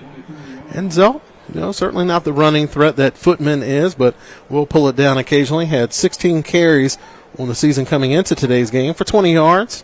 So something just to keep the defense honest. And if you see that man coverage, you got a little bit of green grass, pick up a positive play. Keep those chains moving. 2nd and 7 here after the 3-yard gain. They'll run Abrams again. Again, it's Harold O'Neal coming up and making that tackle, as well as McPherson, the big deep tackle. Shepherd. Another thing O'Neal touched on, they'll rotate pretty much every position group, so there's no excuse to not bring 100% on every play because nobody should be tired, and that's kind of the mindset of this Rams defense here for 3rd down and 4 with 7:35 to go in this first half, and Millersville on top by 7 again. It's Zelt alone in the backfield. Now Abrams joins him in motion. Zelt looking to throw, fires underneath the sign. Sign's trying to beat JT Comayao, who slings him down. It will depend on the spot, but I think he's going to be short of the first down. That's pretty tough. I mean, that's a slot receiver against the linebacker, usually a favorable matchup, but Comayao making the tackle there in space. And again, we talk about these linebackers, they can run for days, and we talk about how they're able to rotate through and play different positions. Not only is that a credit to their athleticism, it's also a credit to their football IQ. If you're playing different spots, that means you're going to have different reads, different keys on every play, so they're going to have to be well-read in regards to the game of football if you're able to move those guys around and have them make effective plays in each and every one of those positions. So again, Comayao, excellent play. It's a 4-yard gain on a 4th and 5, and now a great punt from Millersville as Miles Greer will turn around and field it on the run. And Greer making the over-the-shoulder catch, but again, it's Millersville with good punt coverage. It's like Nigel Meekins down there on the coverage, a 5'10", 155-pound freshman. And there's some flags on the punt return as well, as I think Christopher Pierce got down there with some good coverage, but we'll see what these 2 flags are, if this will back up Shepherd even more for their offensive possession. The flag's kind of away from the play, so interesting to see what this call is going to be. Yeah, you immediately think to maybe a holding or a block in the back. Yeah. Especially with them being here close to this Millersville sideline as well. What does that mean, I guess? But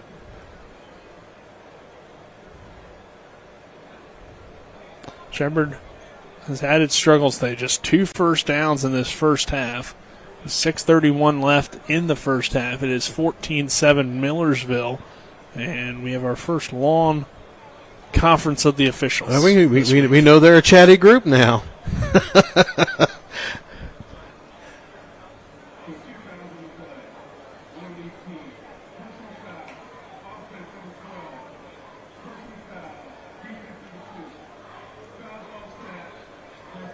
Personal fouls on both teams.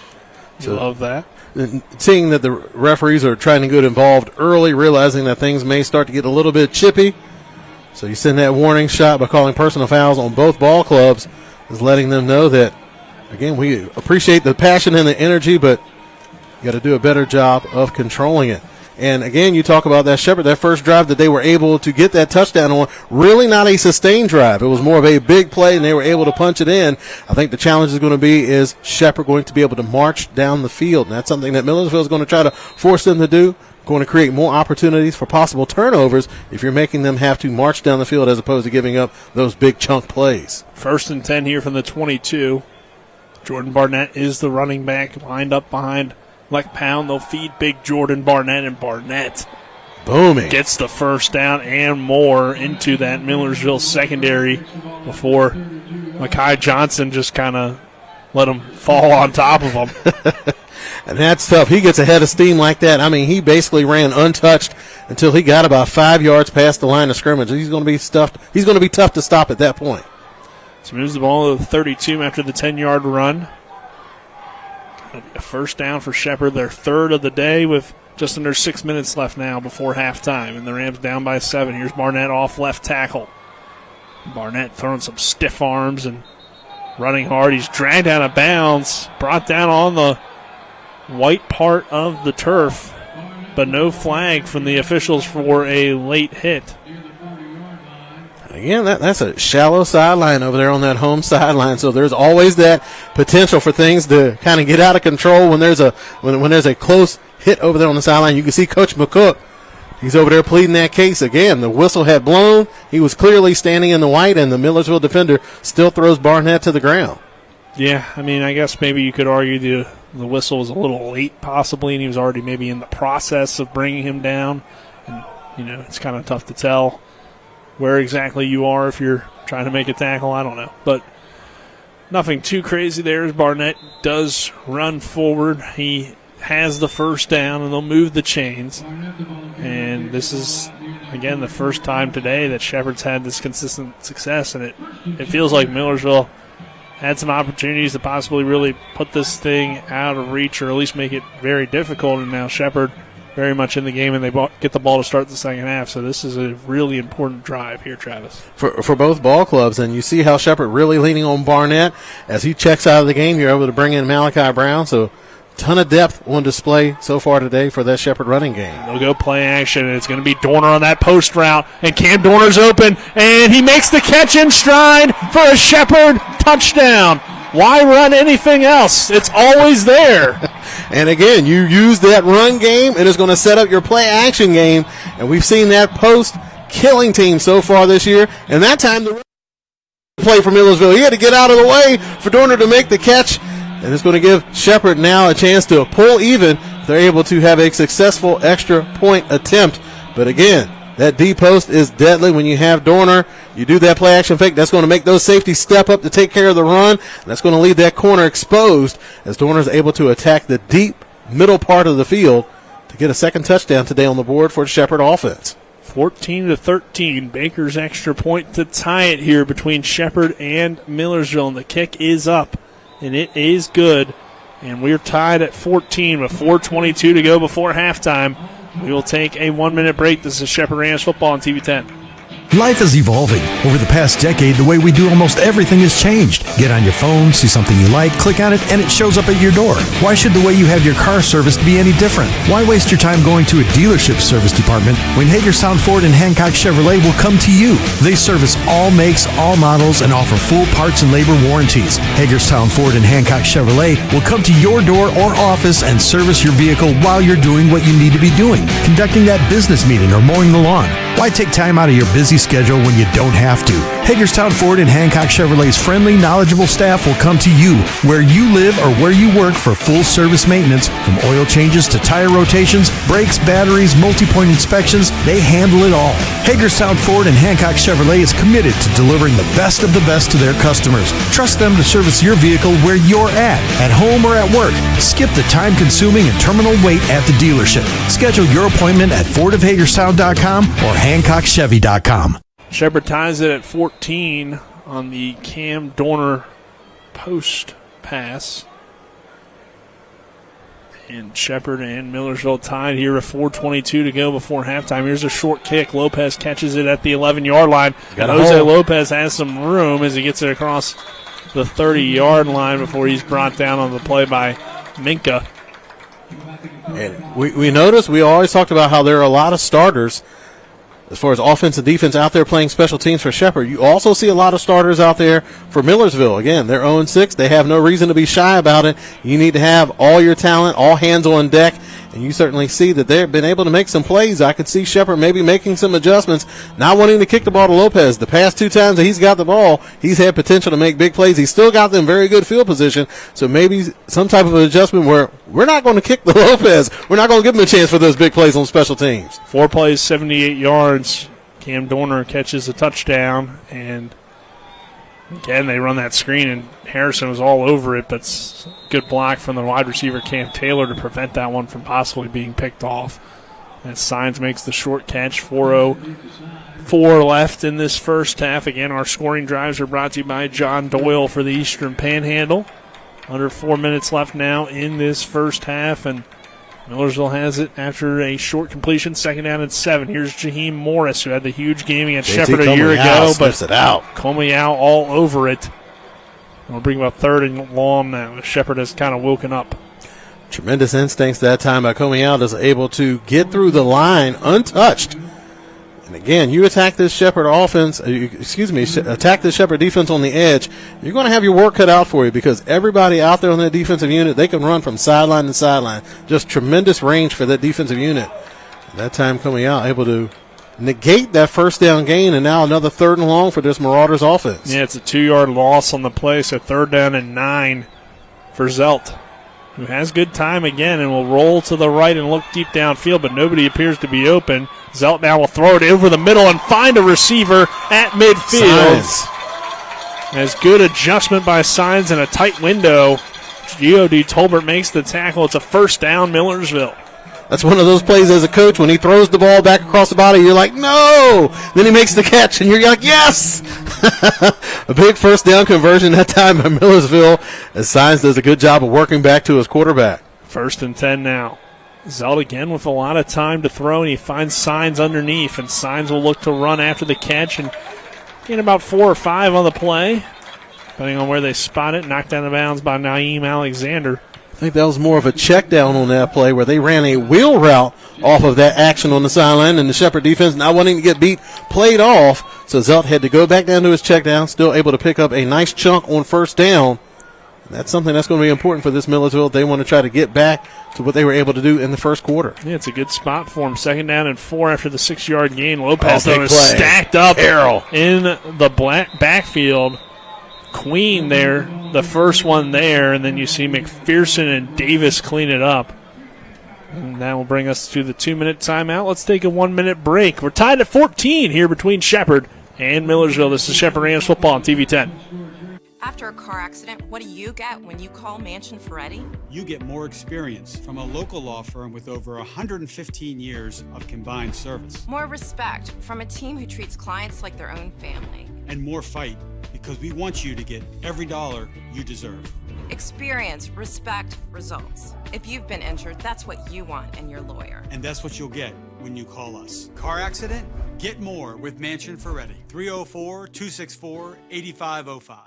With 4 new car dealerships and 4 used car dealerships in 3 states, Parsons is the largest used car and fastest growing new car dealer in the tri-state area. Take Parsons Ford with huge savings on hundreds of new Fords, financing from 0%. Parsons' goal of financing for all, and Parsons' famous above-market trade-in allowances that help make Parsons #1 for used cars too. See why so many won't buy anywhere but Parsons Ford in Martinsburg. We became #1 by making you #1 first. Parsons. 14. It's a 3rd down and 7 for the Marauders from the 48-yard line of Shepherd. Lopez is the back to the right of Zelt in the shotgun. Rams showing some blitz. That was a false start. And they did bring pressure, and Millersville also started early, so that'll back them up anyway, and it's now going to be a 3rd and long, or even longer, I should say, as it'll be a 5-yard penalty. And again, all the breaks went Millersville's way in the first quarter. But now the momentum has shifted over to that Shepherd sideline. Now they're having some miscues on the offensive side of the ball. They had a couple shots deep, a dropped pass here, an overthrown pass there. Not able to make the most of it, and that has allowed Shepherd to get back into this game and tie it up. Now a lot more pressure on Millersville offense to try to come up with this 3rd down conversion. So it should be a 3rd and 12 here for Millersville, and whistle's blowing again. I believe it might be a play clock issue. Yeah. the game clock. They got to bring it back to 2 minutes instead of 1:58. And the unfortunate thing about that is, like, you had a play in mind. You probably felt good about the matchup, and now you kind of wasted that play because it gets blown dead. You really can't come back to it. And again, Millersville has shown that they can work very well off of a script. Let's see how they can do when they have to change things up midstream, because now you've shown a couple of things these past couple of plays, but you haven't been able to use them. So 2 minutes to go. Tied at 14. And they'll make it a 3rd and long here for the Marauders. 3rd and about 12. Zelt.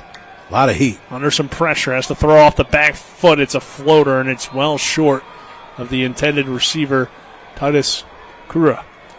And Zelt just did a good job. Just got enough on it. That could have been a dangerous throw as he was throwing it in a full back pedal. Again, Millersville had an opportunity with some good field position to make something happen, but a couple of mistakes backed them up. And again, this Shepherd defense able to stand tall. Look like they're able to get a foothold here in the second quarter versus this Millersville offense. 4th and 12. Millersville will be forced to punt, and Shepherd still has all of its timeouts, I believe. So have an opportunity here as the punt is another good one. Both punters really dueling here today. Oh, that's man. a beauty. As it rolls back, it is going to take a Shepherd bounce ultimately, kind of, in terms of it could have been at the inside the 5-yard line, but still a favorable punt for Millersville. Shepherd bounce really would have been to roll into the end zone, but that will put them inside the 10 at the 9. And Trent McDowell, not expecting him to show his ability so far. They're coming in 39.7 yards per punt. Had 6 of those inside the 20 coming into today's game. You go ahead and add one more to that. And only one punt over 50 yards, but that time that ball stopped dead on the 2-yard line, and he had a little bit of backspin on it. But again, putting the Shepherd in the shadow of their own goal line. Yeah, but can Shepherd continue its good execution as of late? Short run here. And after the carry, I believe.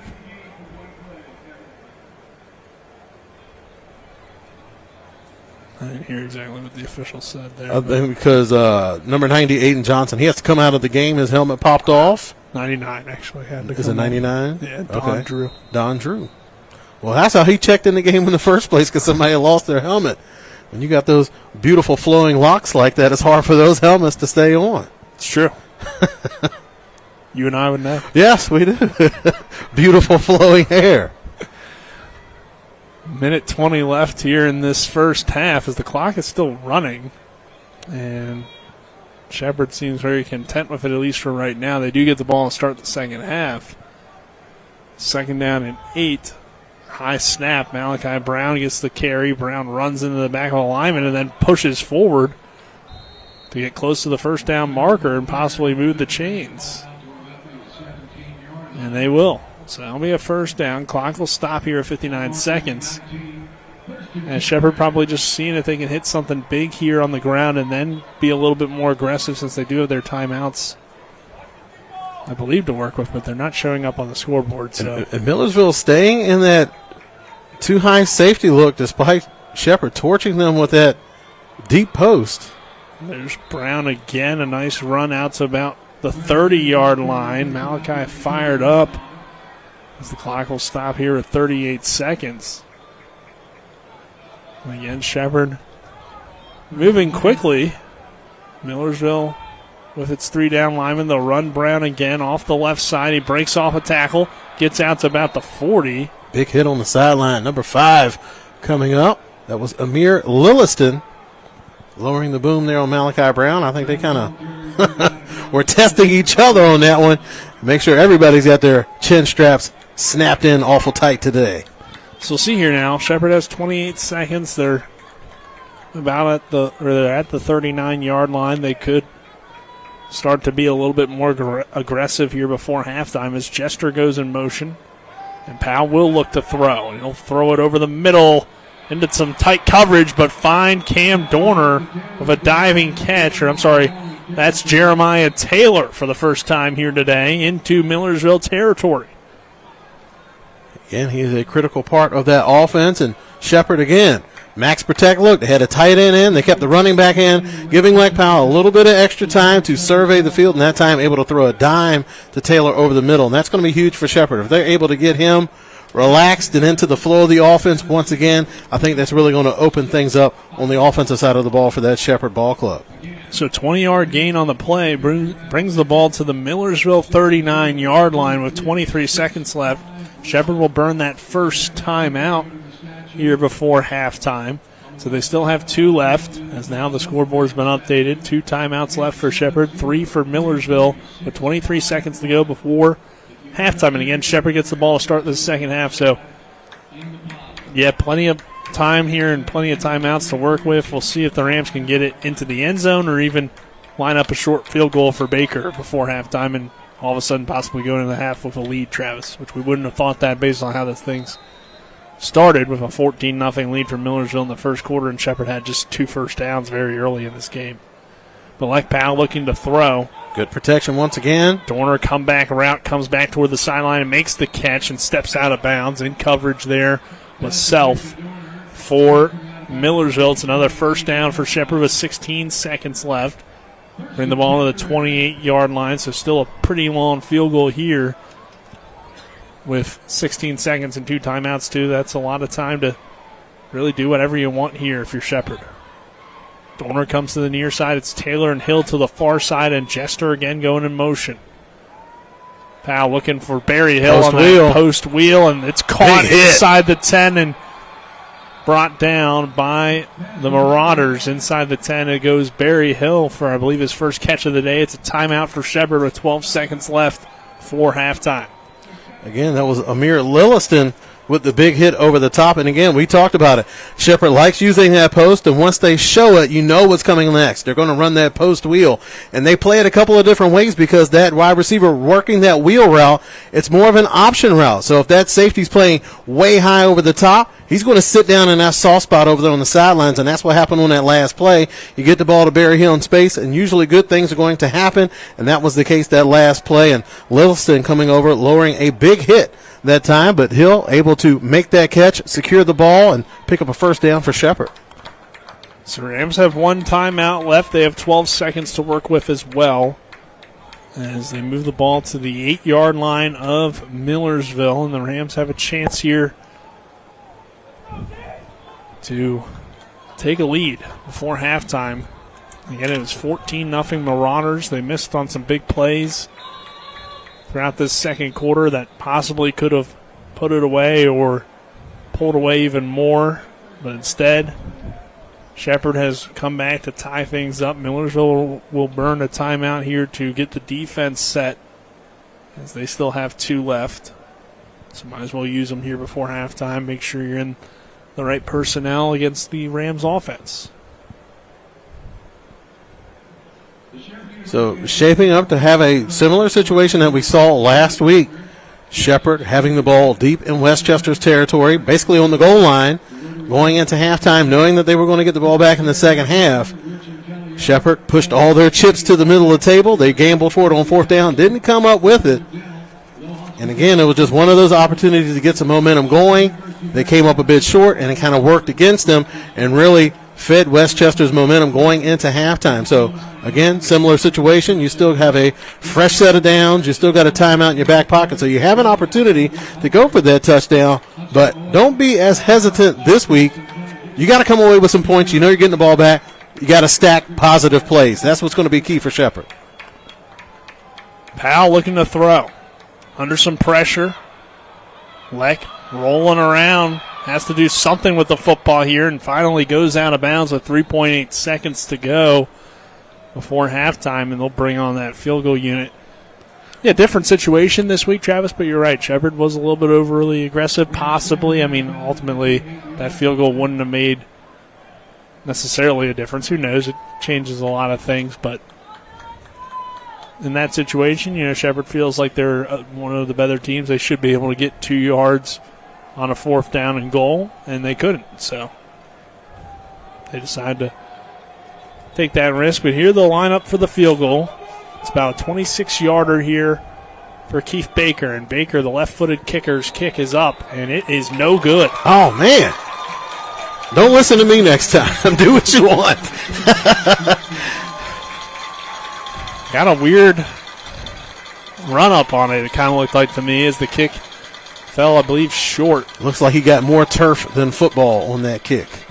So we'll head to halftime tied at 14, and Millersville's got to feel good now about where they're at. But good first half of football between the Rams and the Marauders. We'll take a 2-minute break. On the other side of that break, we'll have the Mansion Freddie Law Firm halftime show. This is Shepherd Rams football on TV 10 and WRNR TV on YouTube. After a car accident, what do you get when you call Mansion Ferretti? You get more experience from a local law firm with over 115 years of combined service. More respect from a team who treats clients like their own family. And more fight, because we want you to get every dollar you deserve. Experience, respect, results. If you've been injured, that's what you want in your lawyer. And that's what you'll get when you call us. Car accident? Get more with Mansion Ferretti. 304-264-8505. When will I be able to retire? How do I make the most of the money I have? How can I leave a lasting legacy to my loved ones? I'm John Everson, Private Wealth Advisor with the Mirius Group, a private wealth advisory practice of Ameriprise Financial Services Incorporated. Call us today at 304-263-4343 to help you make the most of your financial future. Our office is located at 1270 Winchester Avenue, Martinsburg, West Virginia. Ameriprise Financial Services Incorporated, member FINRA and SIPC. Mayhem is everywhere. I'm your new bangs, and you can't stop staring at me. That's it. Just tilt the rearview mirror over here.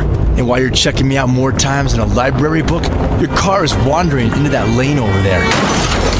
More bangs? Neat. And if you've got cut rate insurance, you could be paying for this yourself. So get Allstate. Call Martinsburg Allstate agent Gary Kelly today at 304-263-4596. We're at the half. Time for a scoring recap, stats and analysis, scores from around the PSAC and Super Region 1, the Division 1 Top 25, and the latest on the West Virginia University Mountaineers and Marshall University Thundering Herd. Let's get it started as we go back to the field and rejoin our TV 10 broadcast team.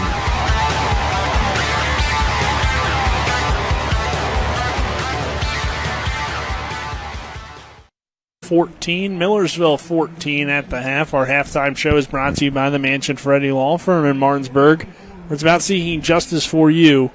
Go to wvjusticelawyers.com. Travis, it was an interesting first half. Millersville, like they did last week against Shippensburg, got off to a hot start. We're rolling. They had some opportunities to extend that lead even more in that second quarter, but they missed some deep balls. Shepherd comes back. They respond with some good running plays to set up some things and then hit some deep plays of their own. And overall, you're tied at 14. You get the ball to start the second half, but Shepherd had a chance to be leading at halftime and miss a 26-yard field goal. So there's a few plays on both sides where maybe Dante Harrison could have got a pick six and Millersville could have got some deep touchdowns that they missed out on. Shepherd misses a field goal as well. So a lot of missed opportunities in that second quarter, but also it was good to see Shepherd respond after that 14-0 deficit in the loss last week. Absolutely. On the first drive, they're able to get a big play, get some momentum going. They're able to punch it in. After that, they're able to get a sustained drive where they're able to lean on Barnett to really pound the ball inside and really set up that play action pass to hit Dorner over the middle. So again, Shepherd, they have the talent, they have the pieces. Right now, it's a mental game for Shepherd. They just got to try to get some confidence going, and you could kind of see even early on just that hangover continuing where they're playing more not to lose as opposed to winning. And playing like that, you saw Millersville, they're able to jump out to a quick lead, and Shepherd realizing that you're not going to be able to play conservative and beat this team. You're going to have to go out there and play the game that you're in. You can't be thinking about anything else. You have a tough challenge in front of you. You have to rise to meet that occasion, and that's what Shepherd was able to do, scoring 14 unanswered there in the second quarter to get back into this ball game. Again, they marched down the field, have an opportunity to go ahead. I still think going for the field goal was the right decision. It was a chip shot in most cases, and you expect to convert that. But again, you make the smart play. It doesn't come up for you, but you're still getting the ball back in the second half, so it's something that's really not going to bite you, considering that the game is tied and you're going to have an opportunity to take the lead again here to start the third quarter. You have some first half stats, which are brought to you by Ollie's VIP Northside, the best local spot to catch sports or hang out with friends. Stop by 36 Veronica Drive in Martinsburg. Ollie's VIP will see you for the game. Mike Powell has a chance to have a career-high day in passing yards. Already 157 yards in that first half on 8 of 11 passing, and a touchdown for Leck. In terms of the receivers that have stood out, Cam Dorner has 114 of those 157 yards on 5 catches, including a 57-yard touchdown. Barry Hill, 2 catches, 21 yards in the first half. Jeremiah Taylor, 1 catch for 22 yards. On the ground for the Rams, Malachi Brown has ran the ball 7 times for 39 yards and a touchdown. Jordan Barnett has carried it 7 times for 34 yards, and Grant Swinehart has carried the ball 3 times for 11 yards. And then for the defense for Shepherd, Harold O'Neal leads the team in tackles with 6, Komayao with 5, Naeem Alexander with 5, and G.O.D. Tolbert with 4. On the Millersville side of things, quarterback Ryan Zelt had a nice first half as well, 11 of 16, 134 yards, and a touchdown pass. He also ran the ball once for 4 yards. On the ground for Millersville is a variety of running backs getting opportunities. Jose Lopez, 5 carries, 22 yards, and a touchdown. Jaden Abrams, 8 carries, 22 yards as well. Robert Footman ran the ball a few times off the bench, 2 carries for 18 yards. And Zelt, like I said, had that 4-yard run. When it comes to the passing game and the receivers, Signs with 6 catches, 48 yards. Cam Taylor, 3 catches, 33 yards. Akeem Melvin with 2 catches for 53 yards, including the 43-yard touchdown reception. Defensively for Millersville, Butler leads the team in tackles in that first half of 6 of them. Williston with 5, and Faison with 4, Ahmet with 4 as well. So at the half, we're tied at 14. We got about 14 minutes left on the halftime clock. We'll take another 2-minute break. On the other side of that break, you'll hear from Colin McLaughlin back in the studio, who will have some scores from around the PSAC as well as Division I football. This is Shepherd Rams football on TV 10. We're back in 2 minutes. Drive More Days is back at Carter Myers Automotive, and this year we'll keep you rolling with a $1,000 gas card. Visit any of our locations to take a test drive, and we'll enter you into a drawing to win a $1,000 gas card. With that kind of money, fill up at the pump for the rest of the year, completely on us. Stop in during Drive More Days for your chance to win a $1,000 gas card. Only at Carter Myers Automotive. Owners just care more. This is Cody with Cody's Auto Body. The stories are on the way. Reliving glory days, the injury that prevented stardom, or the inevitable, I even could have made that play. With football season comes a lot of delusion of greatness. Well, no one believes you would have made it in the big leagues. Let's at least make them think you're a good driver. Bring that vehicle to me and I will make it the pride of the parking lot at every game. I'm Cody with Cody's Auto Body, the MVP of your season. That's Cody's with a T for trust. I pre-planned my funeral to make it easier on my family. They were relieved to know I'll get just what I want. My family actually thanked me for taking matters into my own hands. Turns out having this awkward conversation wasn't awkward at all. Pre-planning is my choice. There are certain things about me my family may not know. Now they won't need to guess. The choices are yours. The peace of mind is theirs. Pre-plan your funeral with Brown Funeral Homes and everything will be taken care of. Find out more online at brownfuneralhomeswv.com. Brown Funeral Homes, here for you. I'm John Doyle, and I'm running for the state Senate in the 16th Senatorial District. I stand strongly for your right to repair any product you purchase. Presently, manufacturers are permitted to retain as proprietary information that is necessary to repair that product. And I think that's wrong. I think you should be guaranteed that information so you can repair it yourself or take it to your friendly neighborhood repair person. I ask for your vote on November 5th, authorized by Doyle for the Eastern Panhandle, Alan Stern, Treasurer. Welcome into the halftime scoreboard show on TV 10 and WRNR TV on YouTube. At the half between Shepherd and Millersville, we are tied at 14 here for the Rams' homecoming game. Let's now take a look here at the halftime scoreboards, brought to you by Rob Blair for Berkeley County Sheriff. Vote Rob Blair on November 5th, and we'll begin with some scores from around the Pennsylvania State Athletic Conference. 2 games in action right now, as we got an update already from one, as Clarion has just tacked on a field goal before the half to make it a 21-9 lead for Edinboro. And with 5.5 minutes left in the first quarter, it is Kutztown leading Shippensburg by a score of 7-0. Later on today in the PSAC, you have Seton Hill at IUP. That'll kick off at 2 o'clock. At 3 o'clock, it's Slippery Rock at California. And then at 6 o'clock, it's Bloomsburg at Lockhaven and Westchester at East Strasburg. Now for some scores in Division I level of the NCAA. Right now, it is Miami leading Louisville by a score of 24-14 with 2:21 left in the second quarter.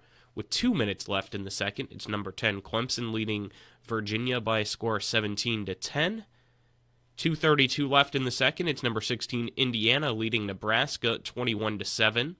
With 2:19 left in the second, it's Auburn tied with number 19 Missouri right now at 3 apiece. 52 seconds left in the second quarter, it's number 23 Army leading East Carolina by a score of 24-0. At halftime, Wisconsin leads Northwestern 14-0. With a minute left in the second quarter, UCLA leads Rutgers now by a score of 14-10. Apologies, not getting that one updated on the screen. 26 seconds left in the second quarter. It is Wake Forest 13, UConn 6.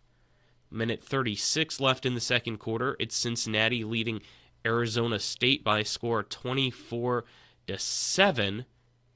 2:10 left in the second quarter. Louisiana leads Coastal Carolina 17-7. The end of the first quarter, it's South Carolina right now dominating Oklahoma by a score of 21-0.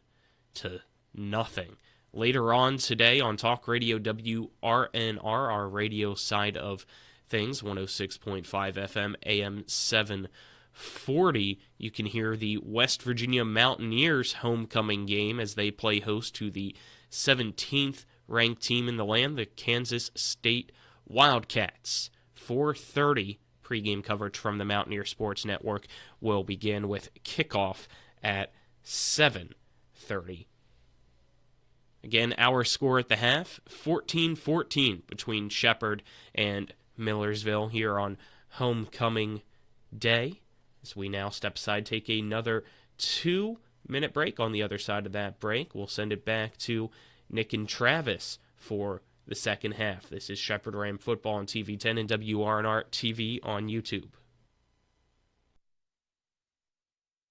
With a great selection comes great possibilities. And at CMA's CDJR of Martinsburg, the possibilities are endless. Shop our amazing selection of new vehicles like the Ram 1500. And right now, save on new Jeeps like the Wrangler and Grand Cherokee models. Plus, every Jeep purchase comes with our Jeep Wave program. So wherever your possibilities take you, you'll be connected. Shop CMA's CDJR of Martinsburg today. Owners just care more. It's the new normal. You live, work, and play everywhere. Whether it's the family car or the family business, you need insurance that keeps pace with your changing life.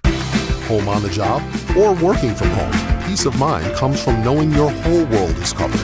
No matter what happens or how big it grows, whatever your new normal, Erie Insurance's award-winning service and personal agents can keep pace.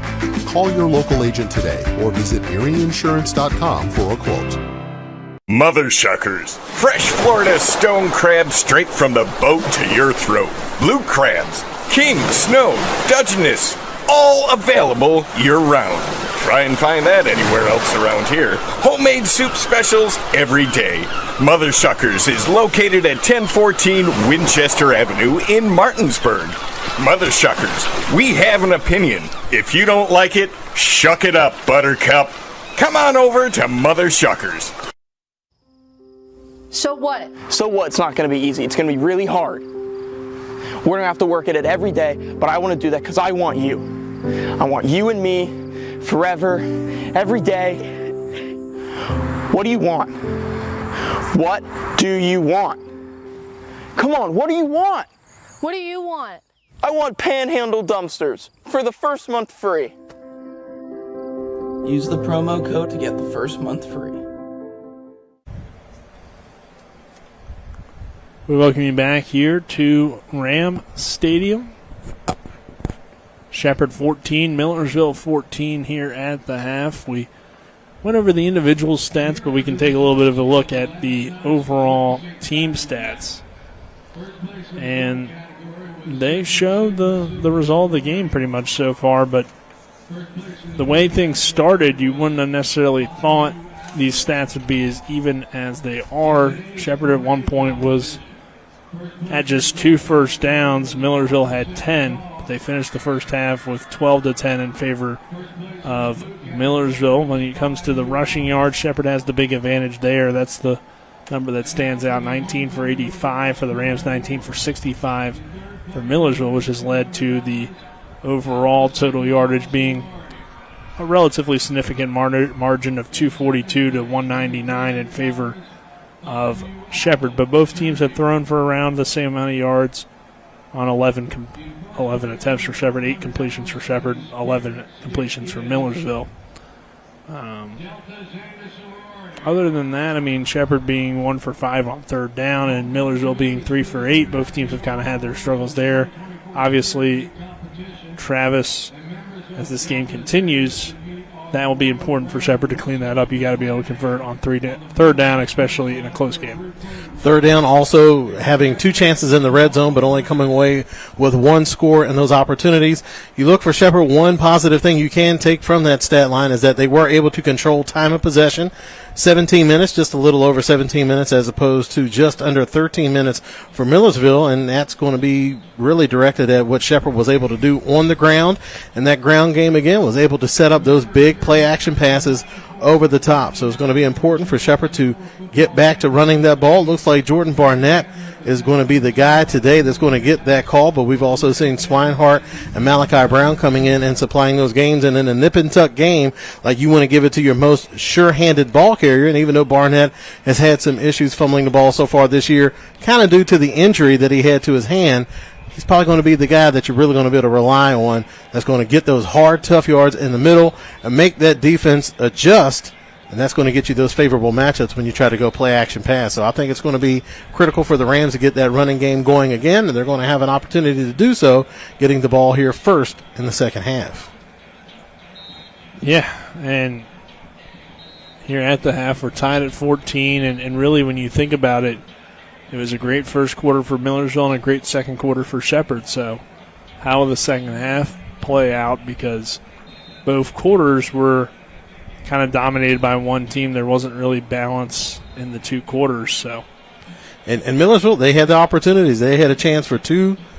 I think it's reasonable to say that they were going to be 2 scoring plays where the pass was maybe a little bit overthrown or the wide receiver just wasn't able to bring it in. So those missed opportunities are beginning to loom a little bit larger as we're moving here into the second half. And you look back to last week's games for Millersville, again, they got off to that red-hot start, scored 14 in the first quarter. They were up 24-10 at the half, and then they got outscored 21-3 in the second half. So it's going to be interesting to see who makes the best adjustments going into the second half and seeing if we can see 4 full quarters out of Millersville or if we can see that Shepherd able to get that momentum on their sideline and maintain it here for the second half. So shaping up to be a very entertaining game here coming down the stretch. Yeah, we'll see how things play out. Does Millersville have the ability to come out here in this second half and get off to a good start after the kind of collapse that they had last week against Shippensburg. And overall, like you said, had those missed opportunities in that second quarter. How does that affect things moving forward for both sides? So it's been an interesting game so far. We're tied at 14. We got about a minute 20 until Shepherd will receive the second half kickoff. Any other, I guess, keys or things you want to see adjusted for both teams to start the second half? I think Shepherd's going to have to rely more on pressure as far as defense is concerned. They're going to have to rely more on pressure, send some people after Zelt, getting him moving around because, like I said, coming into today's game, they've allowed 17 sacks so far this year. So they've had some issues up front, but Shepherd has kind of gone the other direction where they've chosen to only rush 3, drop back 8, and Millersville's had some opportunities that they've missed on, but those opportunities were there. The quarterback had plenty of time to step up and make throws, just they weren't able to connect on that. So I think Shepherd's going to have to go more pressure, force his hand a little bit. Maybe that's going to create some turnover opportunities for that defense. Millersville, you just got to make the most of the opportunities that you get, and I think it's going to be important for that defense to come out here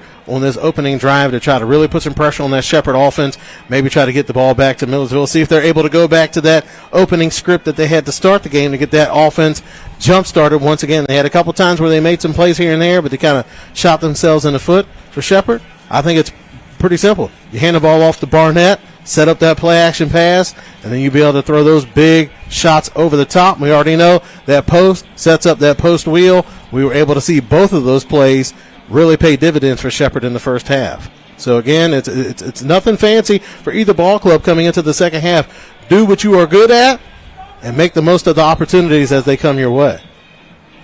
Second half kickoff brought to you by the personal injury attorneys Burke, Schultz, Harmon, and Jenkinson. Visit BurkeandSchultz.com. We play hardball. We're tied at 14 here, and Shepherd will get the ball to start this second half. After a slow start, the Rams rallied in that second quarter to tie this game at 14 after Millersville took a commanding 14-0 lead early on. So the Rams also had a chance to go into halftime with a lead, but Keith Baker missed a 26-yard field goal. So the game remains tied, and Shepherd will get it here to start the second half. Millersville's been so far, approach has been to kick it short.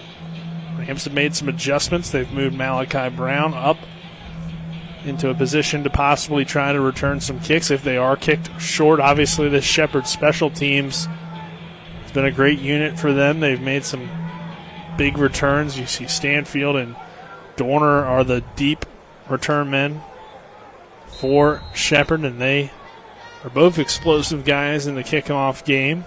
But Millersville trying to prevent those big returns here today, and this kick is a line drive, and it will head out of bounds. So the penalty will give Shepherd, again, great field position. And in terms of the field position battle, it's been mainly on the Shepherd side.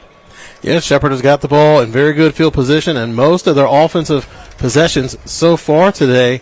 And you see Millersville showing a lot of respect for their special teams unit for Shepherd, not trying to kick the ball deep and allow those explosive players to make explosive plays. So we've seen the little bloop kick where they kick it to the 30. We also see Malachi Brown right there. So Millersville not wanting to tempt fate by kicking the ball to him, that time trying to go with a little squib kick, and sometimes those squib kicks get a little bit out of control, and that time it went out of bounds. And now Shepherd again setting up with excellent field position here at the 35-yard line. But based off of how it's gone so far, this is about where Shepherd started anyway, so 35 isn't too much of a difference with what Millersville's been giving up, as Lech Powell will throw it in and out of his hands. Romano charging in there on the intended receiver, Brian Jester, and breaking it up.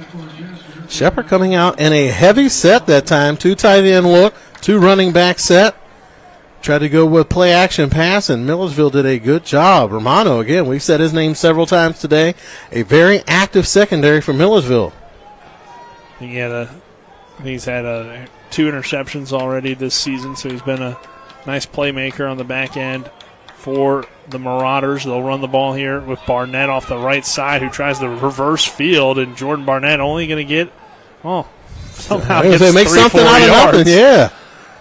Millersville able to do a good job of flying to the football and coming back toward it, as give credit to Hostetter, who we already have seen on special teams make a tackle, so very athletic defensive lineman. And now Wyatt Pelicano a little bit slow to get up the Rams' left tackle as he's holding. Looks like his left arm. His arm, yeah.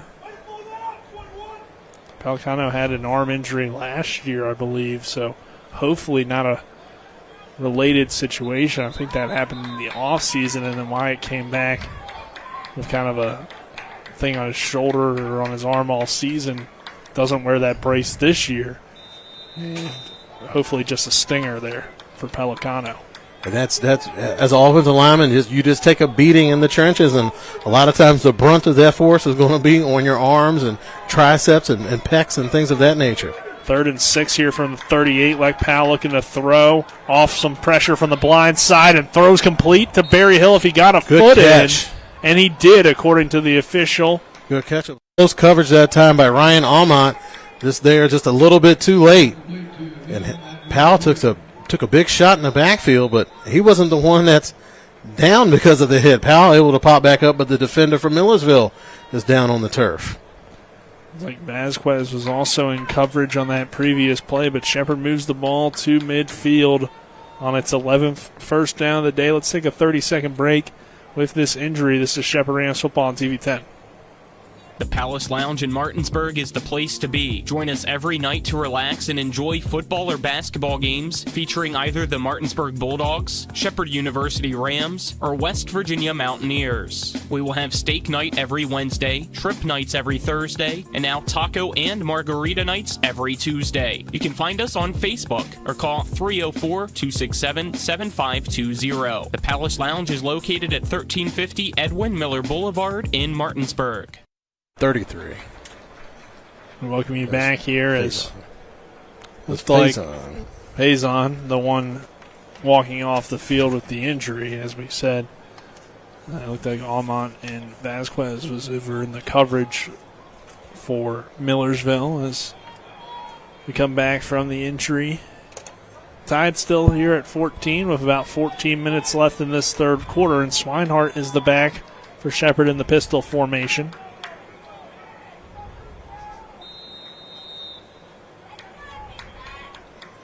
This will go play action.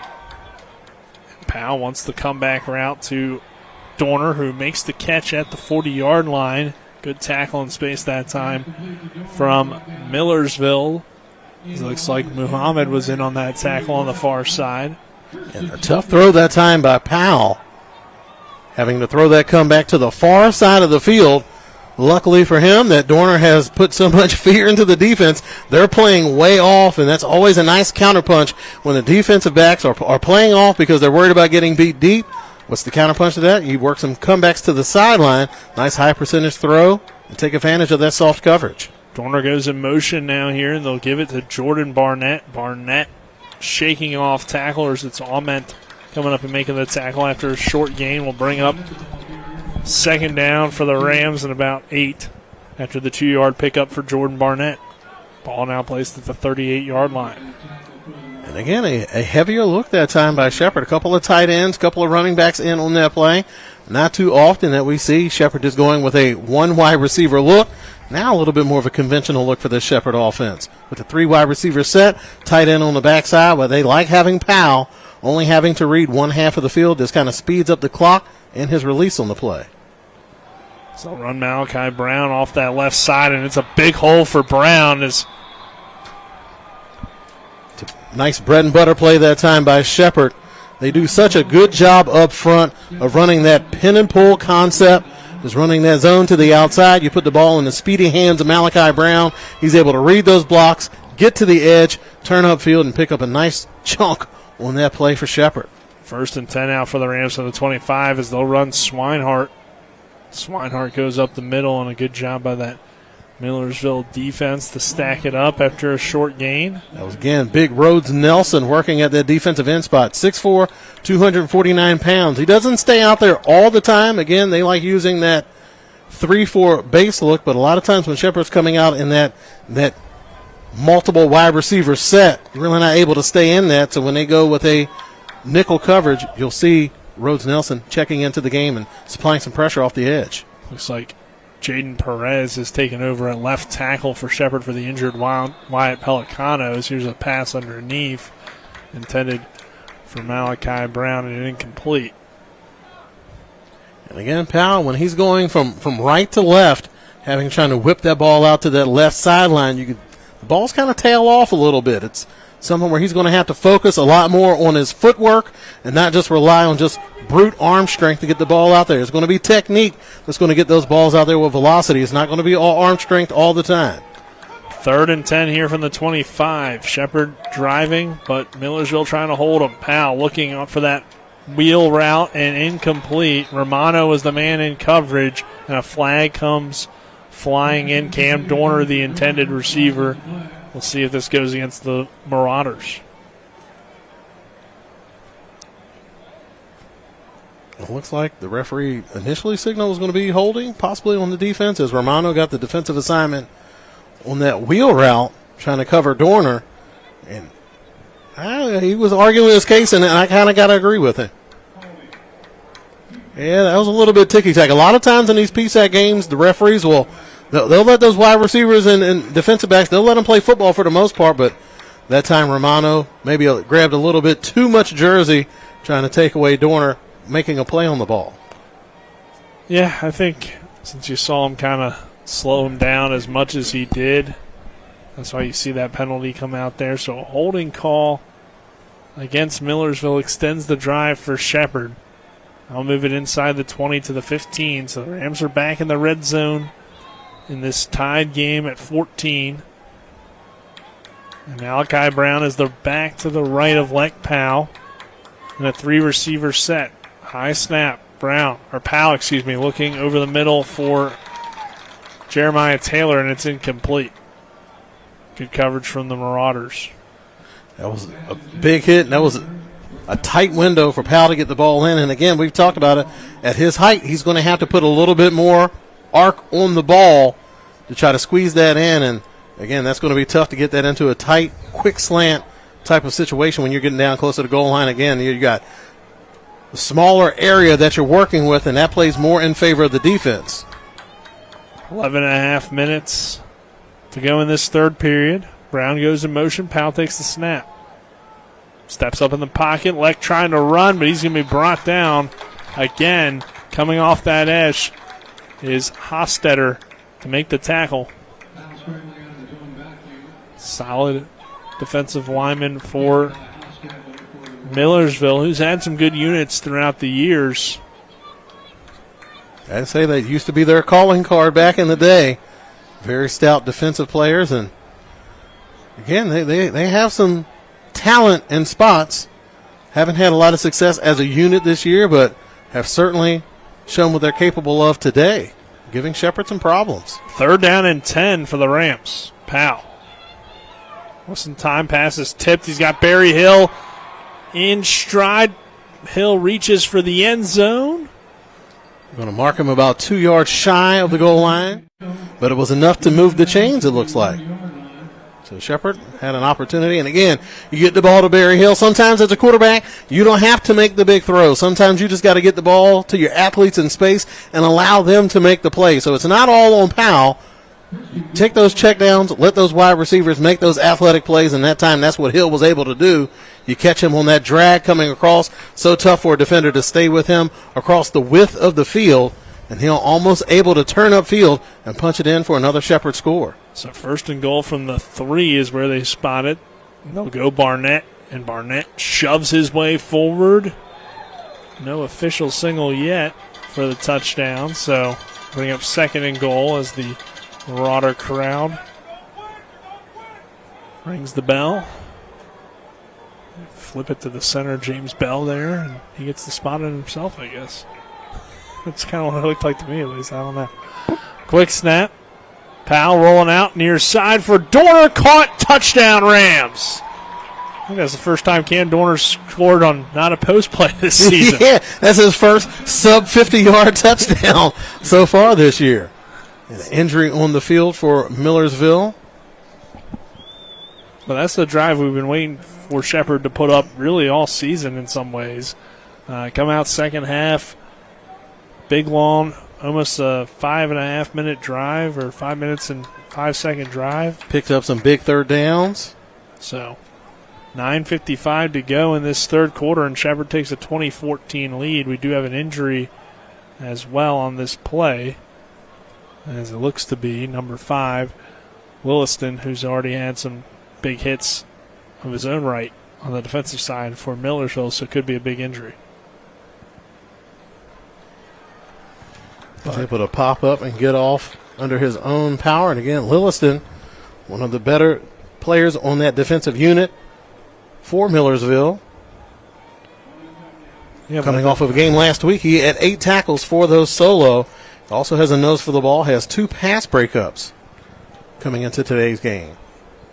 Yeah, and was the leading tackler at halftime for the Marauders as well. So Baker on to attempt this PAT, and the kick is up, and this time it is good from Keith Baker. So it's 21-14 Shepherd. 9:55 to go in this third quarter. We'll take a 1-minute break. This is Shepherd Rams football on TV 10. When will I be able to retire? How do I make the most of the money I have? How do I leave a lasting legacy to my loved ones? I'm Philip McCoy, financial advisor with the Miraeus Group, a private wealth advisory practice of Ameriprise Financial Services Incorporated. Call us today at 304-263-4343 to help you make the most of your financial future. Our office is located at 1270 Winchester Avenue, Martinsburg, West Virginia. Ameriprise Financial Services Incorporated, member FINRA and SIPC. You feel that in the air? The precision passes of expletives thrown from a jersey-clad warrior to his TV, his dog, or anyone that'll listen. It's time for tailgating and showing off those parking lot picnics. Just remember, when you come out of the fourth quarter to 5 new dents, remember Cody's Auto Body is your MVP. I can erase those dents, just not the memory of your team's awful record. I'm Cody with Cody's Auto Body. That's Cody's with a T for f***ing trust. 13-play, 65-yard touchdown drive for the Rams as Cam Dorner scores from 1 yard out to make it 21-14 Shepherd here over Millersville, of 9:55 left in this third quarter. Our scoring drives are brought to you by John Doyle for the Eastern Panhandle.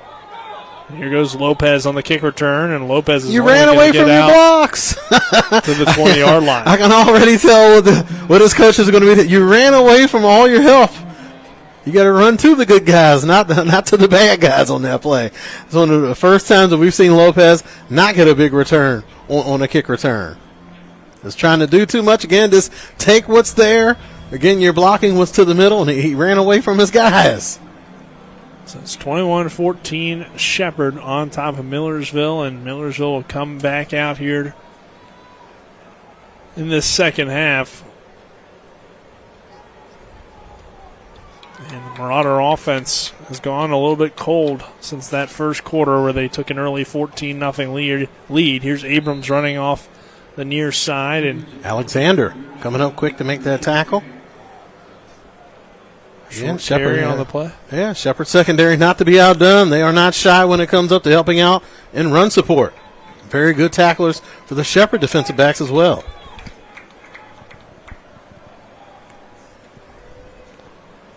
Second down for Millersville. Pass is complete underneath to Abrams, but again, it's JT Comayau there right away to make the tackle. That pass got on top of Abrams that time. He did a good job of corralling it. I don't think he was quite expecting it to be there that quick.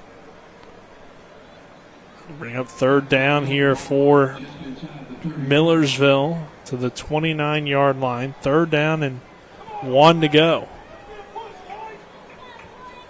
Can the Marauders draw up here? Looks like Footman is the quarterback.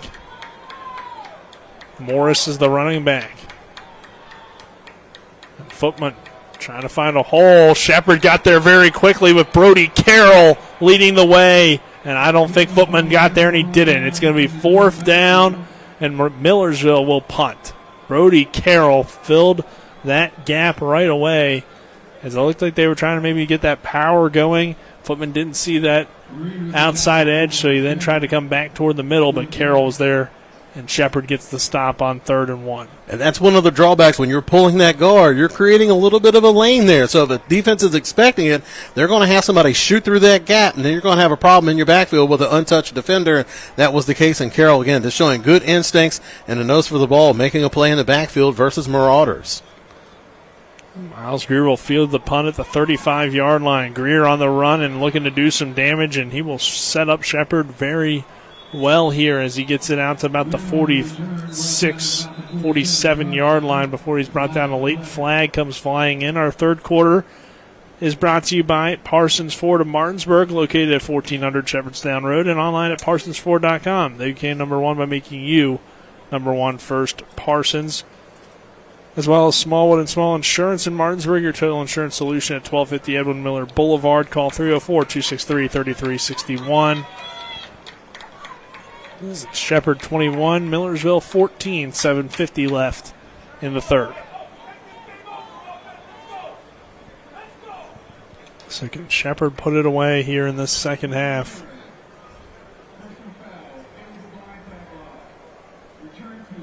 So we have a blindside block against Shepherd.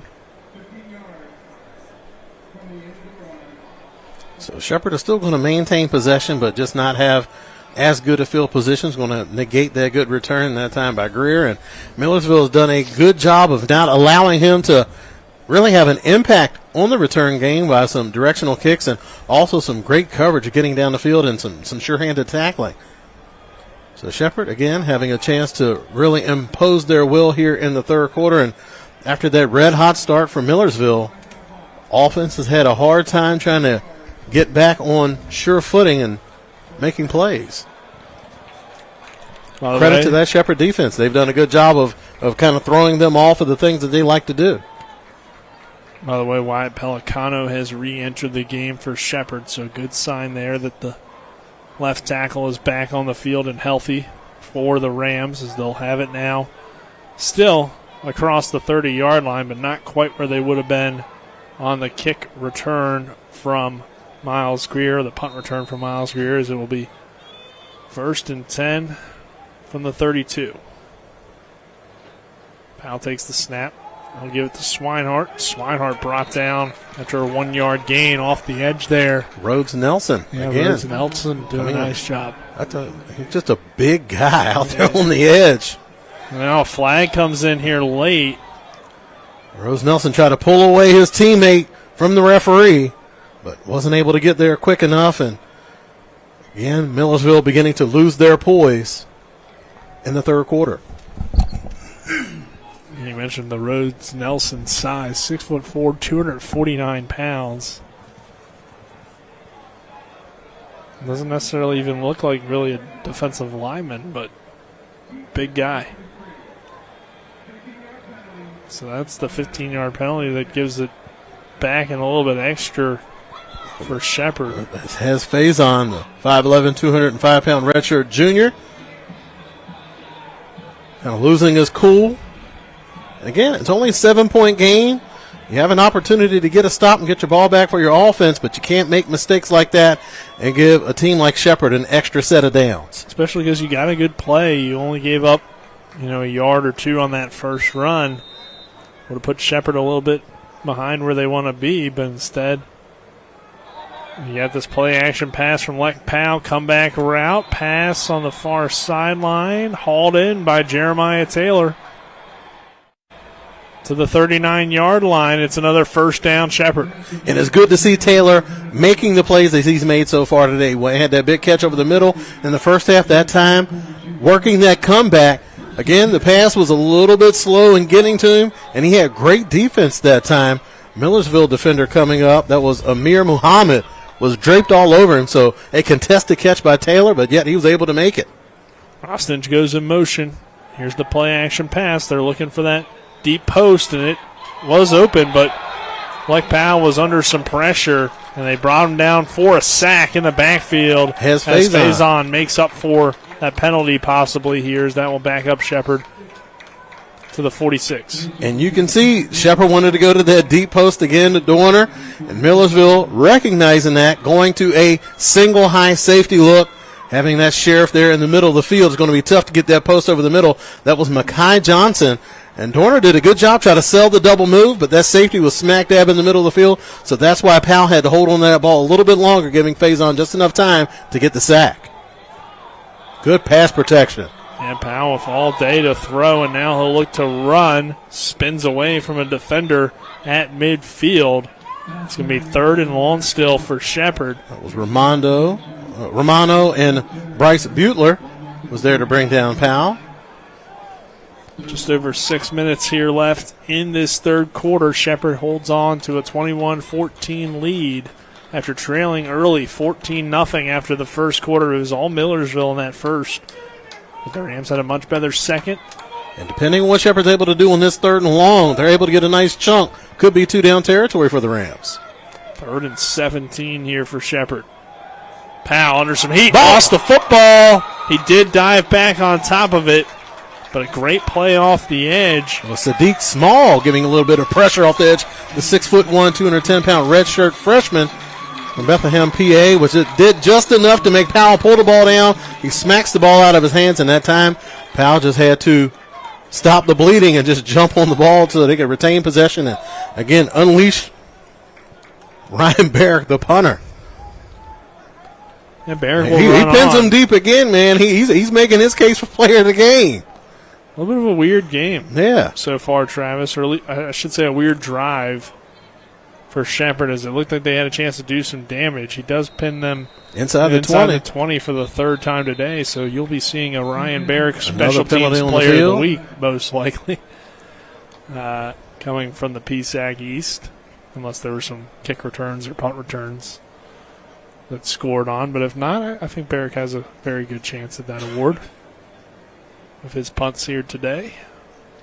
Even if Shepherd were to lose, I feel like he's got to be the guy. Because you look at the scores that they had, they were as a result of pinning the Marauders deep in their own territory. Defense did their job, got the stop, and got the ball back to the offense with really good field position. So wait on this penalty. See if Millersville will have more favorable field position or be backed up even more.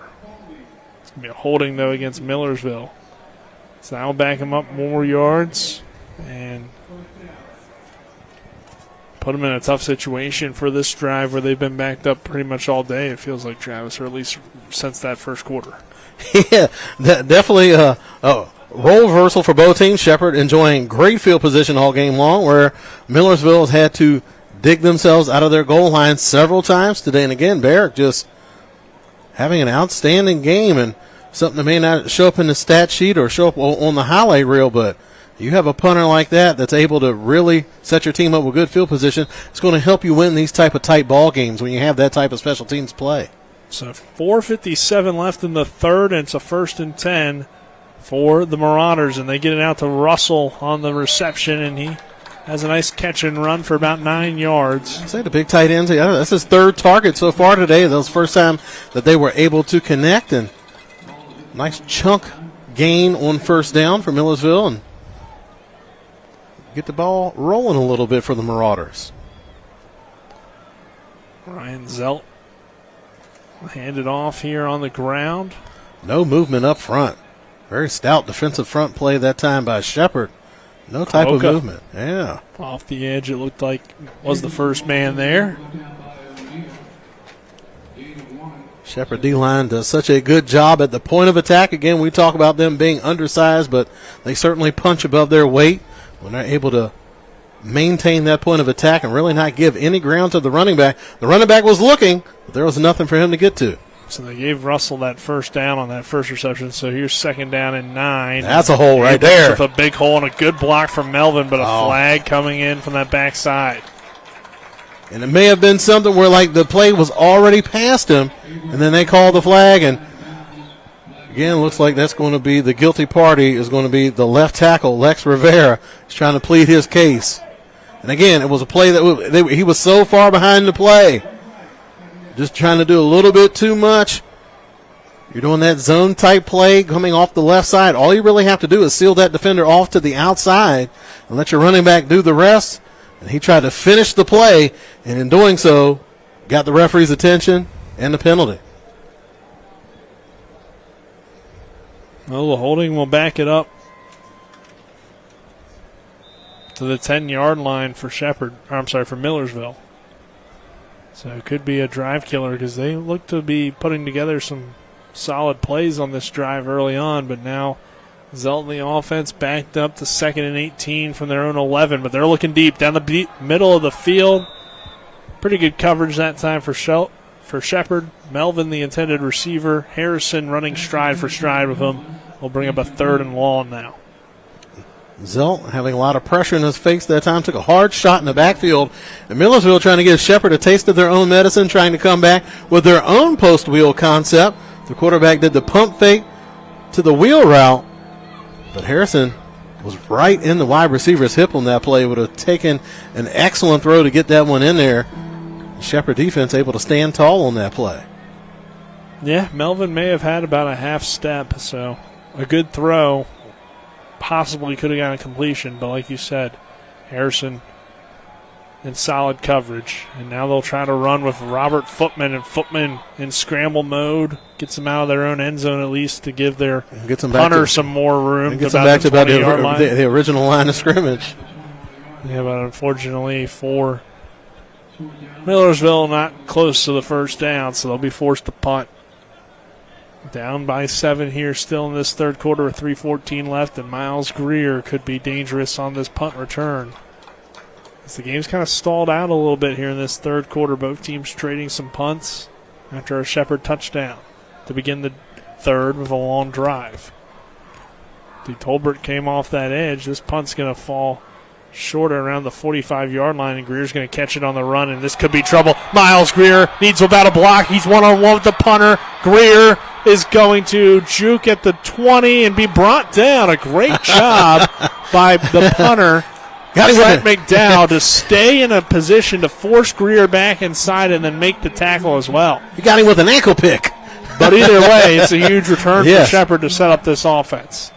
And again, you could tell they were trying to kick away from Greer or pin him on the sideline. And again, you can only hold him down, hold him in check for so long. Greer's going to find a way. Again, just a savvy football player, but very dynamic when he gets the ball in his hands. And that time, that's what Shepherd needed. They needed that extra play from somewhere other than their offense to try to get the ball rolling. Now they really have a chance to really take a stranglehold of today's contest.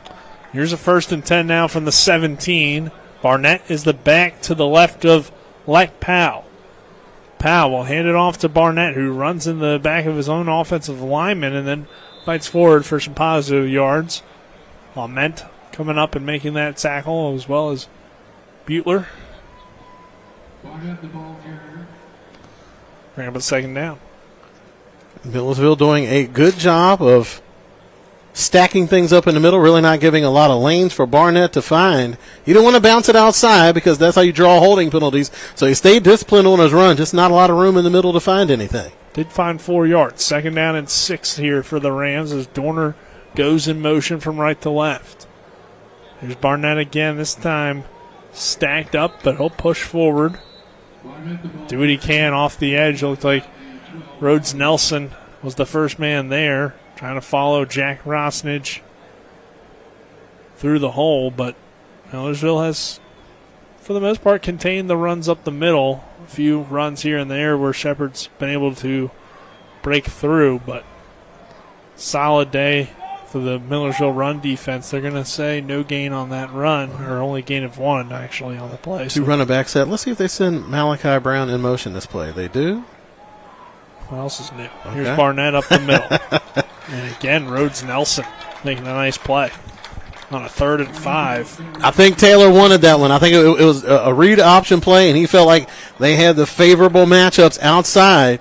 Again, you motion that running back out there, so the defense is going to have to come up and play that hard. And again, Shepherd has shown a couple wrinkles off of that look. They've thrown the pass out wide to the running back and trying to set up something deeper to attack the end zone. But that time, Powell electing to hand it ball off to his big running back, and wide receivers was like, hey, we're open. Wide receivers are always open. If you ask any one of them, they're going to tell you that they're always open. So I thought this would be 4th down. As Powell throws to an open Rosnage, who comes back and makes the catch for the touchdown, Shepherd. All he does is catch touchdowns. Rosson, he does such a good job in the run game, being that lead blocker, whether he's folding to the line of scrimmage or being that hard kick-out block on the edge. But every once in a while, when the big guy puts in plenty of work, they reward him with a nice pass out into the flats, and that's his second touchdown catch of the year. Had a catch last week for 12 yards versus Westchester, but always nice to see the big fella, after putting in all that hard work to get him down there, to get rewarded with a touchdown catch to put the Rams up a couple of scores here in the third quarter. Baker's extra point is Yeesh. No good. He hooked that one bad. That was bad from contact. That was bad. So 27-14, Shepherd on top. 34 seconds to go in this third quarter. We'll take a 1-minute break. This is Shepherd Rams football on TV 10. After a car accident, what do you get when you call Mansion Ferretti? You get more experience from a local law firm with over 115 years of combined service. More respect from a team who treats clients like their own family. And more fight, because we want you to get every dollar you deserve. Experience, respect, results. If you've been injured, that's what you want in your lawyer. And that's what you'll get when you call us. Car accident? Get more with Mansion Ferretti. 304-264-8505. Drive More Days is back at Carter Myers Automotive, and this year we'll keep you rolling with a $1,000 gas card. Visit any of our locations to take a test drive, and we'll enter you into a drawing to win a $1,000 gas card. With that kind of money, fill up at the pump for the rest of the year, completely on us. Stop in during Drive More Days for your chance to win a $1,000 gas card, only at Carter Myers Automotive. Owners just care more. 27-14 Shepherd, and here's the kickoff return for Lopez, and Lopez trying to do something there, but Shepherd does a good job on the return coverage. As you've seen now, Travis, are kicking a little bit shorter, but our scoring drives are brought to you by John Doyle for the Eastern Panhandle, as Shepherd gets it into the end zone on a Jack Rosnich touchdown reception. It's Shepherd 27, Millersville 14 here, 26 seconds to go before the end of this third quarter. 25-yard line is where Millersville will start this possession. After a 14-0 lead for the Marauders at the end of the first quarter, Shepherd has scored 27 unanswered and looking more like the team we expected them to be today. Receiver goes in motion.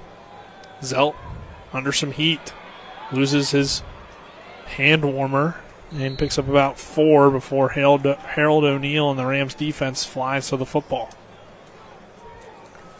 Again, Millersville just trying to get through a power outage that they've had on offense, and you can look at big wide receiver Cam Taylor not in the game, on the sideline without his helmet. He was shaken up on a special teams play. Like we said, a lot of starters for Millersville, they play special teams. And you could see that maybe sometimes they run out of gas a little bit, but they're missing one of their big targets on the outside. Not only is he a weapon himself to catch the ball, but he's also a good blocker on the edge to help set up some of those underneath screens or even big run plays. Well, that will do it for the third quarter. It's at Shepherd 27, Millersville 14. And we'll take a 1-minute break here before the start of the fourth. This is Shepherd Rams football on TV 10. Have you been smoking? I can smell it. Hickory. I'm gonna watch you smoke the whole pack. Shop now and save at Orsini's today. Have you been smoking? I can smell it. Hickory. I'm gonna watch you smoke the whole pack. Shop now and save at Orsini's today. We're the Skinner Brothers. Most folks only need a lawyer once or twice in their lives. And when they're injured or in an accident, most people don't know what to do. We get it. It can be overwhelming. Nobody likes to be told, you need a lawyer. But that's why we're here. We want to get you back to your normal life and help you recover. So if you or a loved one has been in an accident, give us a call. Let us figure out how we can get you compensation. Reach us at SkinnerWins.com or Google Skinner Lawyers. We'll treat you like family. Here to Ram Stadium as Tyson Bagent comes out and greets some of his fans. Of course, the Bears on bye this week, and then they'll take on the Commanders next week in Washington. So We'll see if Tyson gets any playing time in that one. He did get to play in that one game, take that final kneel down.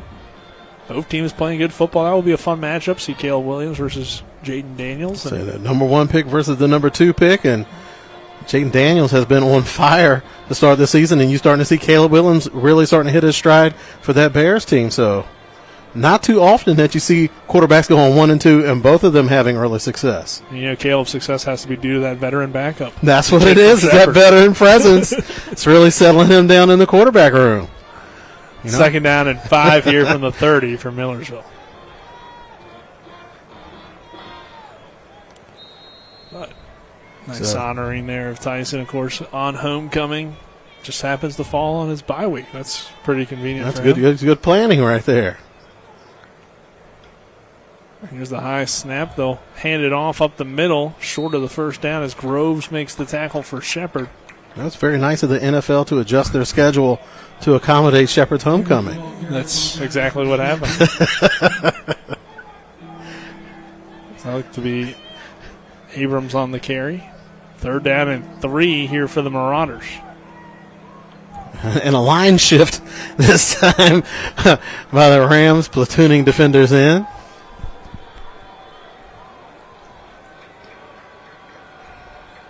Third and 3 from the 32. There's a pass, one-handed grab by Abrams, but O'Neal is there, and I think he made the tackle short of the first down marker. Again, if the pass was there, he had it with room to run, but the fact the pressure was in his face so fast, he had to try to lob it over the top of the defensive players coming at him, and that was just enough. Again, you catch the Shepherd defense, you might catch them out of position briefly, and you better make the most of that opportunity because they are so quick to react to what's going on the field, and then they just have the athleticism to speed to where you're trying to attack them. So, again, Millersville having their opportunities, but just not able to connect on those big punches. And Millersville will be forced to punt it again to Miles Greer, who's already broke one for a big return, and he could do some damage here, but Marauders do a solid job on the return coverage as Angel Cabrera making the tackle for Millersville, and Shepherd again will though have good field position here, 1st down 10. From their own 34, 13.5 minutes to go in this 4th period. The 4th quarter is brought to you by the Skinner Accident Injury Lawyers, representing accident injury claims for over 50 years. Go to SkinnerWins.com, as well as Smallwood and Small Insurance in Martinsburg, your total insurance solution at 1250 Edwin Miller Boulevard. Call 304-263-3361. 1st and 10 here from the 34. Powell sends Hill in motion, and they'll hand it to Malachi Brown, who's got a big hole, and Malachi takes it across the first down marker before he's brought down on the play. Sadiq Small, the first man there. A shifty run that time by Malachi Brown. Again, he's not shying. When you get him inside that tackle box, he's not shying away from contact. He's looking to initiate contact. Where he runs into issues is when that ball starts to get away from his body, and that's basically the root of his fumbling problems, is that he allows too much daylight to get between him and the ball. This time on a 2nd and 1, Malachi gets that first down, as it looked like initially he did on that first run, but they marked him a little bit short, so... And again, expecting to see a heavy dose of the run from Shepherd. They've had success on the ground. They have the lead. It's a 4th quarter. You're at home. There's no reason to try to do anything fancy or allow any type of fluky type play to get Millersville back into this game. So you have a stable of very good running backs. Use them. One gets tired, you rotate the other guy in. Grant Swinehart checks into the game for the Shepherd Rams. Jester in motion here for a 1st and 10, and Leck Powell looking deep down the far sideline and incomplete. I believe that was Hill on the comeback route, but good coverage at that time, and Hill just lost his footing trying to work back to the football. Again, Shepherd going max protect look, Swinehart staying in the block, the tight end staying in the block, and Powell having plenty of time to step up into his throws. Again, just like when he's having to throw to that opposite sideline, that's going to be tough for any quarterback. Just his passes have a tendency to sail on him a little bit and lose some velocity as they get out there. So 2nd and 10 now from the 46. Swinehart is the back, and they'll throw it again. Interesting. Shepherd looking deep. There's Dorner on the post, but a little bit out of reach to the 15-yard line in coverage for. It was Dorner. Millersville was Self. All right. So Dorner again on that post pattern.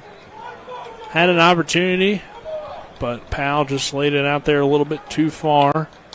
And a little bit interesting. Shepherd has run the ball so well on those first two plays. Now they've stopped the clock with back-to-back incompletions. And now it's a 3rd and 10, so you almost have to throw it here. Even though, like I said, the Rams had some good success on the ground this drive.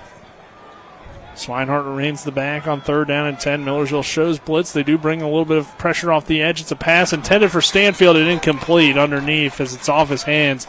Could have been intercepted in a dangerous play. As charging in on it was Makai Johnson, but instead it falls to the ground, and Shepherd now forced to punt. Millersville did a good job getting off the field on 3rd down that time. A lot of pressure in Powell's face and forcing him again. And we saw similar play from Millersville on the previous drive. You get that pressure in the face, the quarterback's going to have to lob it over, and you're not going to have a lot of zip on the ball. Stanfield looked like he was going to have a chance to make a play on the ball, and he had plenty of room to run, but the fact he had to wait on it messed up the timing just enough where he wasn't able to bring it in. And now it's a fake punt with Ryan Barrick. Barrick looking to run. Now laterals it back. Oh, my goodness. That could have been bad. He's really trying to go for player of the game. I don't know if that was a designed punt on that play. It was something where he bobbled the snap, and he just tried to make the most of it. He had his shot at glory on that play and just came up a bit short. He's been watching too much Travis Kelce. Yeah. Trying to flip it to, I think, McPherson, the nose tackle. I mean, they weren't that close to the first down. I don't know what that. I don't think that was. Yeah, I don't think it was designed either. I'd be surprised if it was, because it was it was a pretty long distance. Yeah, that would have been a gutsy call. But Barrick saw his shot for glory on that play. It's like, Coach, call it. We practice it all the time. I can do it. It works every time in practice. But Shepherd turns it over on downs, and, hey, this is still a competitive game here, 27-14. Millersville gets the ball back with good field position and plenty of time on the clock. And Ryan Zelton and the offense find it again like they did in the first quarter while Shepherd flying to the football. There's Groves making the tackle. On the reception was Jalen Carter for the short completion. Bring up a 2nd down. They're trying to move quickly. That's where they had their success in that first quarter. A lot of no-huddle looks against the Shepherd defense. 3-yard gain, 2nd and 7. Up-tempo, trying to create some favorable matchups, wear that defense down, and kind of got away from that. Lopez back in the backfield as well, and he gains no yards on that run. Maybe a yard. Awesome job that time by JT Comeyao. There was a lane there. The running back had a good place to run the ball, but if it wasn't for Comeyao just blasting through on the backside, he just does a tremendous job of fighting through traffic. Of course, you want linebackers that got range that can make plays from sideline to sideline. You want the guys that can shed blocks and make tackles. Those are the linebackers that you really covet, and JT Comeyao shows that he's one of those guys on that last play. 3rd and 5 for Millersville. Morris is the back. Here's a pass over the middle, incomplete. Trying to hit signs, but a flag comes in. Could be holding against Miles Greer. Yeah, Miles Greer nearly snatched his jersey off on that play. Now wanting signs to get loose over the middle. So there's the holding call against Shepherd, which will give the Marauders the automatic first and put them in a situation where, again, 10:45 left, just a 2-score game, and that missed extra point and a missed field goal really playing big right now, Travis. Absolutely. So the window is open for Millersville, but again, they've had their opportunities. Let's see if they're going to be able to make the most of it. They've had a couple get away, but again, still in a position to make something happen. Zelt with no backs in the backfield. Looking to work. Steps up in the pocket. Has some room to the outside and now throws one out of bounds. Carroll coming in and laying the boom. Millersville wanting a roughing the passer call. I didn't quite get a great look at it because I was looking to see to make sure that ball made it out of bounds. I mean, the Millersville fans wanted now it. A penalty. Oh. Great throw by the official. Really got some good airtime. Yeah. And he's going to call unsportsmanlike against Millersville. Well, number 67, so they're calling it on the offensive lineman. Not too happy that his quarterback took a shot on that play. Vance Metzger, yes. He's filling in there at right tackle for Donovan Saunders. And again, just Millersville here in the second half, just losing their poise, and you're starting to see, especially when you're trying to claw back into a game, you're being competitive, but you can't have plays like that. And again, you're the right tackle. The play was over on the left sideline. What do you got to complain about? I mean, not only that, but at the end of the day, they didn't call it. So it's 2nd and 10. Yeah. You're still in the game. You're still driving. And now you put yourself way backed up on 2nd and 25 from the 45. You may not even get any points on this drive all of a sudden. You had a chance to at least possibly get a field goal. Field goal doesn't help you a ton, but either way, you could have gone for it or whatever the situation may be. And now you're going to put yourself in a very difficult situation, 2nd and 25. Just the unforced errors have just been the detriment of this Marauders ball club. A few missed plays in that first half as well. Some injuries piling up, it seems like, on the offense as well for the Marauders. So a lot of things not going their way, but they're still very much in this football game. Zelt over the middle, complete. There's Signs on the run inside the 30-yard line before he's brought down. I think, again, they wanted something on that play. I'm not exactly sure what, but I think they were calling for the face mask. The defender was up a little bit around his helmet on that play, but it got more of the helmet, not so much the face mask. And that's what it looked like, at least from up here. Morris, the back, to the left of Zelt on a 3rd and 10. So they do get 15 on that 2nd and 25. Zelt nearly dropped his mouthpiece, but he puts it in here and takes the snap. Looking deep for Melvin, incomplete. Dante Harrison, the man in coverage. It's a tough play to try to get there on a 3rd down and 10. And you could tell that was more of a play. He went to Melvin. Melvin's 5'10", going up against a 6'1" Harrison. You could tell that was probably a play that was more designed for Cam Taylor at 6'3", 200 pounds. You throw those 50-50 balls and jump balls for a wide receiver like that. Not so much for a receiver like Melvin, but at this point, you got to work with what you got, and now Millersville really having to tough one out and trying to make a play on this. Taylor out of the game here. Zelt on 3rd down, throws it over the middle for Signs. Signs catching, looking to find some room, and he has the 1st down. Signs, good job just finding the 4th down. Yeah, did a really good job of finding a soft spot in the zone.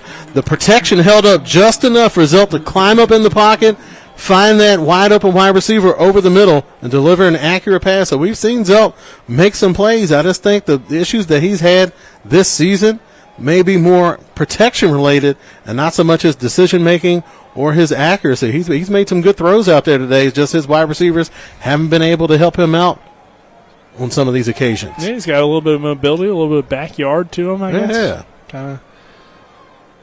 He's missed a few deep balls, but overall been pretty good. And off his back foot, he'll just throw it away here. But oh, wow. A lot of flags came in, and Zelt took a wicked shot on that play. Zelt is slow to get up. Greer was back there. Also looked like Makai Young. I believe. I didn't happen to really see it, Travis. Was there any contact to the head there? I think it was more to the midsection. Possibly, though, how he landed? Yeah, may have been somewhere he hit his head on the turf as he went down. This doesn't look good for Zelt. Let's go ahead and just step aside here for 30 seconds. This is Shepherd Ranch Football on TV 10. The Skinner family has been representing West Virginians for more than 50 years. We've changed the name of our firm to Skinner Accident and Injury Lawyers because we want to be clear about what we do. We represent people who have been in car, truck, and other catastrophic accidents. We're here to be a voice for the injured and vulnerable, and we take that job seriously with deep commitment to serving our clients wherever they are. Just Google Skinner Accident Lawyer or visit SkinnerWins.com. We'll treat you like family. Here at Rams Stadium, they're going to help Zelt up here. He's definitely taken a lot of hard hits throughout this game, but he's been able to stand in there and make some big throws. We'll see if he can finish or if they're going to have to go to Footman here down the stretch, who holding against the Rams, as well as I believe going to be roughing the passer. With target. Wow. Number 21. Kai Young. So this is the third targeting Shepherd's gotten this season. That one on Makai Young on a big hit on the quarterback. Zelt is able to get up on his own power and make his way to the table. We'll see if he's able to check back in. Like you said, he's been hit several times throughout this game. Obviously has had a pretty good game. Footman is a guy with some experience, though. They've ran him in and out of the offense throughout the game. We've seen him be the quarterback for Millersville at times. And it's usually been in this situation where they're down inside the 10, where they go to that wildcat look. So it's not going to be out of their comfort zone to have Footman in this type of situation where the issue is going to begin to come up is after this drive. Are you going to be able to get Zelt back in the game, or are you going to have to go with Footman? But again, like you said, he certainly has a familiarity with the offense and brings a different aspect to it.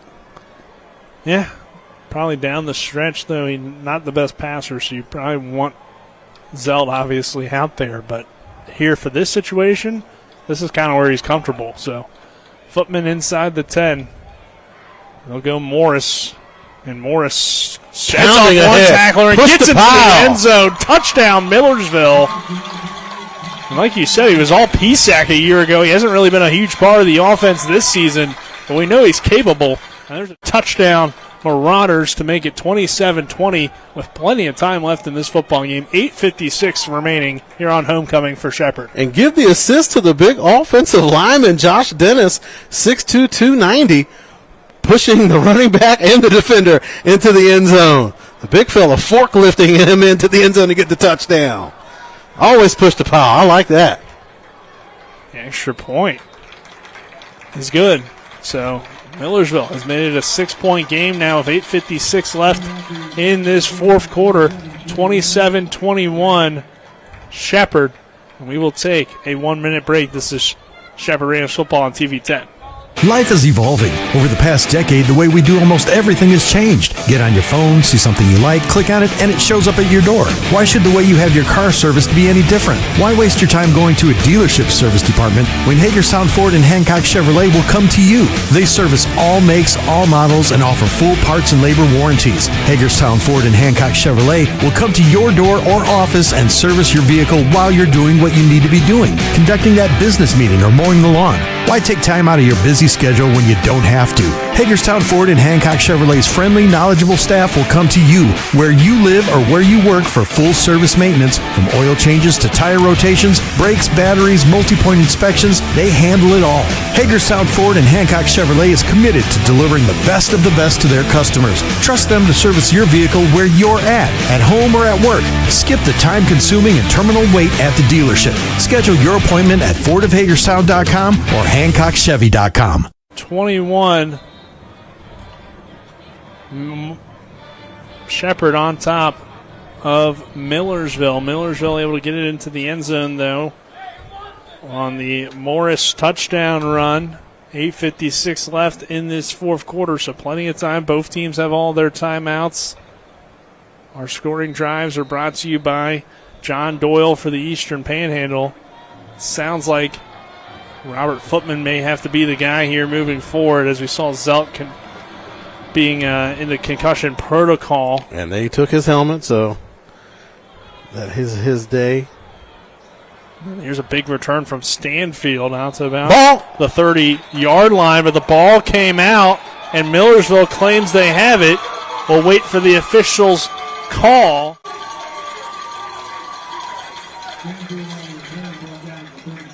And they're saying Shepherd football. So the officials never signaled that this was a fumble, so Stanfield must have been down on his return, but wow, that would have been a big change in momentum. So Shepherd will have it, though, from the 35-yard line. So now some pressures on Shepherd. They've at least got to burn some time off the clock. if not come away with some points. They can't just go out there and go 3 out because right now this Millersville team, they're fired up. High snap. They'll run the ball with Jordan Barnett. Barnett does what he can to get some positive yardage. And he's just able to burrow ahead even when it doesn't look like there's a clear path for him forward. He creates that path. Able to get 3 yards on first down. And again, it's just something where you want to avoid 2nd and 10. Because when you're in 2nd and 10, then you're predictable and the defense really has the advantage. But even if you're able to get up just 2 or 3 yards on first down, it really allows you to open up your whole playbook and not be as predictable and put a lot of pressure on the defense. 2nd and 7 here. Like Powell rolling to the right. Powell looking deep down the field. That's going to be a pass interference or a holding against Millersville's Self. Makai Self, the man in coverage. And that was a heady play by Self because he was beat. He was beat on that play, got turned around. That's really the only thing that he had left. So if you got a choice of giving up 15 yards or a touchdown, I think the Millersville coaching staff is going to be happy with the choice that Self made out there. It wasn't a selfish choice. Not the selfish choice. But it does put Shepherd into Millersville territory now. Shepherd's been in this situation before this year. Kind of reminds you of the Lock Haven game. They started to have a lead, and then the other team pulled within a touchdown late after Shepherd scored 27 unanswered points. But it's 27-21 here. A little bit different game since Millersville had the lead early. Here's Jordan Barnett, though, just carving up this defense. And again, that's why you have a big bruising running back like that, and you run him early because you put those dividends in early. It's going to help you out down the stretch. It's like a boxer going to the body early in the fight. You do that, that's really going to wear somebody down as the fight begins to wear on. And now you're starting to see that those 2 and 3 yard gains early on in the game are now starting to become 5 and 6 yard gains here in the fourth quarter. 2nd down and 1 here from the 39. Powell adjusting at the line of scrimmage. And they'll toss it with Barnett. Barnett trying to get to the outside, and he's tough. Still going. Jordan Barnett, touchdown Shepherd, the closer. But there is a flag. Did the toss play to the bunch, and so tough to stop just with little, but you get that freight train out on the edge, and you have defensive backs trying to make tackles where it would be linebackers. They just had nothing for him out there on the edge, and just unfortunately for Shepherd, probably going to be a holding penalty. Going to back it up. Again, that is the risk that you run when you run outside, is that you're in plain view of the referees, and you run on the edge, you just run the risk of getting holding penalties, and that's what's going to take Barnett's awesome run away. That was a tremendous run that time by the big running back. Yeah, it looked great from up here. But Millersville has another injury. Give credit to their training staff today. They've really been on top of it in terms of all the times that they've had to go out there and on the field. And obviously we saw Zelt now out of the game. Cam Taylor's been out of the game. So some big-name players for Millersville. Offensive lineman going down. Here's an injury to the linebacker face-on. So it's just been a tough day for Millersville. They're getting beat up here at Ram Stadium, but they're still fighting in this game, 27-21. So give some credit to the Marauders' abilities to fight through these injuries and show some depth for a team that's winless. It's pretty impressive, honestly. And again, it just goes to show you the caliber of football that you see in the PSAC, is that even the teams that are towards the bottom of the barrel, so to speak, are still good football teams, and you're going to have to take care of business if you're expecting to go out there and get a win versus a ball club like this. Like we said last week, Westchester, they're only a one-win team. Again, you can see their disparity in talent, and not only that, depth. That's what you're starting to see now show up for Millersville. Is like depth is only a good thing unless you have to use it. When you're in a situation where you have to use it, then it's not as big a benefit, because you're starting to see them beginning to wear down a little bit down the stretch, and you're seeing that's why they tend to fade in games, late in games. Strong starts or fast starts, but not able to maintain that deep into games. 2nd down and 11. The Marauder crowd here on this away side chanting defense as Powell drops back and throws to the near side, complete to Cam Dorner, who's running the definition of the comeback route and gets the first down. He comes all the way back to get that one. And again, that's a difficulty for Powell. It's when he's having to throw those comebacks to the opposite sideline. Again, that's not an easy throw for any quarterback, but you have a quarterback that's 6 foot, 188 pounds. It's really going to be difficult on him to get those balls out there with velocity. But again, you got a talented, experienced wide receiving core where they're going to recognize that and they're going to come back and help their quarterback out. So certainly it's something that you like seeing out of those Shepherd wide receivers, that they're helping their quarterback out. They're fighting back to get those completions.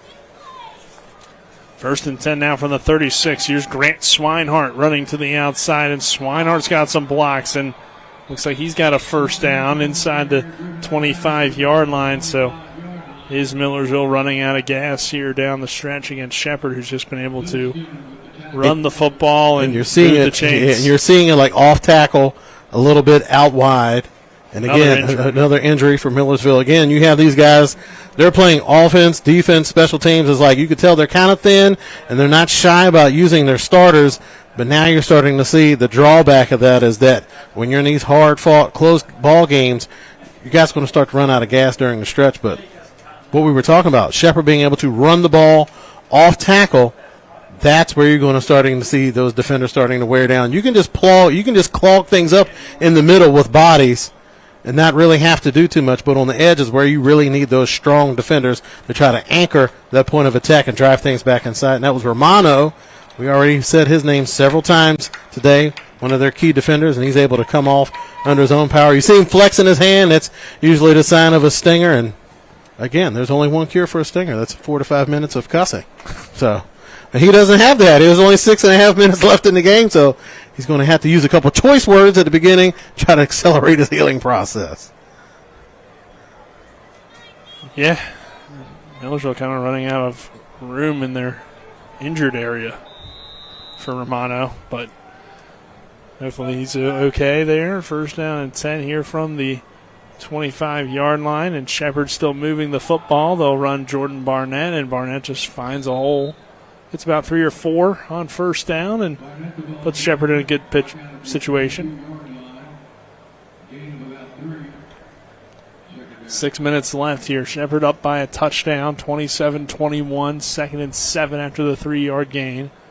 Pelicano's out again for Shepherd, so he was dealing with an injury earlier. You now see Perez taking over that left tackle spot for the Rams.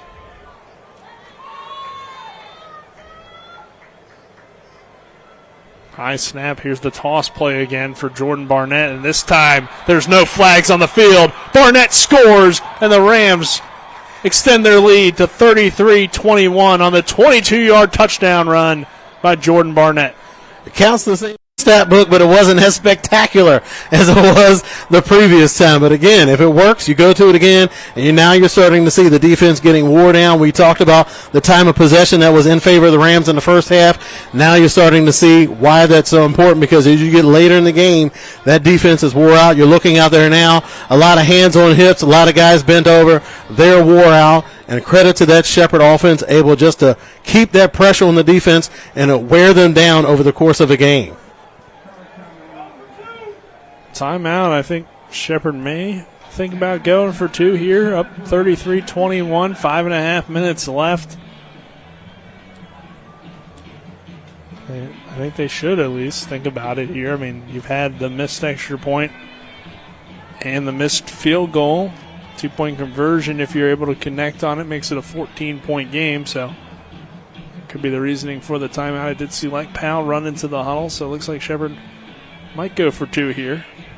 They did burn their first of 3 timeouts, so if you aren't going for 2, then it's a waste of the timeout. So. And it does look like the Ram offense is going to run back onto the field, which this will see how Shepherd draws it up here for the 2-point conversion. Trying to go back up 14. Something you can read into it, is it something where they just feel like, the way the situation is, you want to go for 2, or is it something where they haven't been happy with the way the kicks have been going so far today? They've already missed 1 field goal, bad shank on the extra point. Probably a little bit of both. A little bit of both. Powell rolling to the right. Doesn't look like much is there, but he does find Malachi Brown, and Brown will take it into the end zone. Nice toe taps his way in, as it looked like Shepherd was going to run out of space, but Malachi just found enough room on that sideline to turn his body and find his way into the end zone to get the 2-point conversion. It's 35-21 Shepherd. We'll take another 1-minute break. This is Shepherd Rams football on TV 10. I pre-planned my funeral to make it easier on my family. They were relieved to know I'll get just what I want. My family actually thanked me for taking matters into my own hands. Turns out having this awkward conversation wasn't awkward at all. Pre-planning is my choice. There are certain things about me my family may not know. Now they won't need to guess. The choices are yours. The peace of mind is theirs. Pre-plan your funeral with Brown Funeral Homes and everything will be taken care of. Find out more online at brownfuneralhomeswv.com. Brown Funeral Homes, here for you. Have you been smoking? I can smell it. Hickory. I'm gonna watch you smoke the whole pack. Shop now and save at Orsini's today. Have you been smoking? I can smell it. Hickory. I'm gonna watch you smoke the whole pack. Shop now and save at Orsini's today. Coach Monty Cater Field here at Ram Stadium. 5:31 left. Shepherd 35, Millersville 21. Matt and Daryl Miller are on-site crew. Colin McLaughlin back in the studio. Nick Verzley, Travis Smith here on the broadcast. Lopez, solid return out to about the 27-yard line. A little bit of shoving here on this near side, but no flag coming in for either team. And Marauders will have to go with Footman, as we mentioned. Zelt out of the game, possibly concussion-like symptoms, or maybe just held out due to the hits he's been taking. And Footman coming into today's game, only completing 44% of his passes, has just under 300 yards this year, 2 touchdowns, 4 interceptions. Certainly more of a running threat, and they use him as that gadget quarterback as they get down inside the red zone. So they found a happy balance between the two quarterbacks. Now Footman put in a little bit of an unfamiliar position. And he nearly throws it back. He drills Batten right in the chest with the ball. Well, Footman, of course, can remember a pick 6 he threw against Shepherd before to Dante Harrison here at Rams Stadium, and that one looked like it could have been if Clayton Batten would have hauled it in. Clayton, of course, before his injury 2 seasons ago, was another ball-hawking corner. You have 2 guys that are kind of known for making those plays, and not sure if either of them has been dealing with some injuries, but we've seen them both on the field a lot more here today than in recent weeks, so that's good to see. Here's a floater deep down the field and caught on the run by Krua, but we do have a penalty on the play. So Titus Krua hauls in that pass for a big gain and holding against the Rams defense. That's one of the things that Footman is going to be able to do for you, is that he's going to be able to extend plays with his mobility, and that time he did a good job of keeping his eyes down the field as Krua was able to shake off the holding and get behind the defense and get a much-needed big play for this Marauders offense. So Millersville not going away. Just over 5 minutes left in this ball game. First down and 10 from the 30-yard line.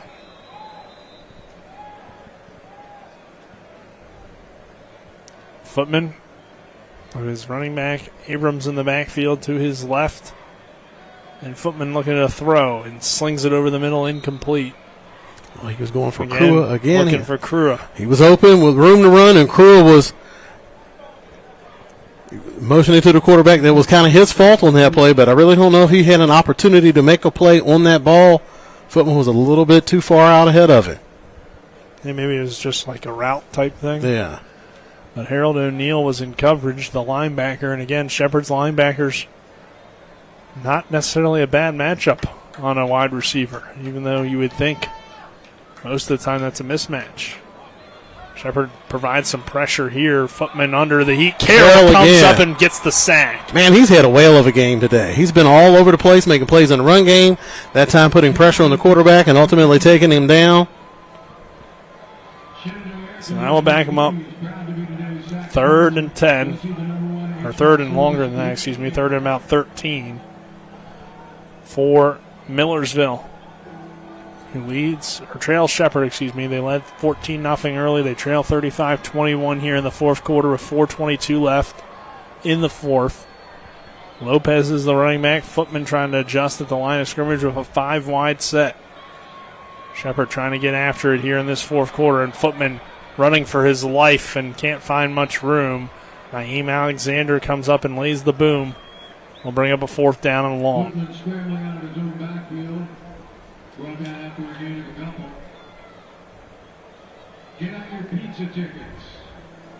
So fourth down and about 12 for Millersville from the 32-yard line. Just over 3.5 minutes left in this contest. 35-21 Shepherd. Robert Footman with the 5-wide set, trying to keep Millersville in this ball game. Shepherd trying to win it pretty much here on this play.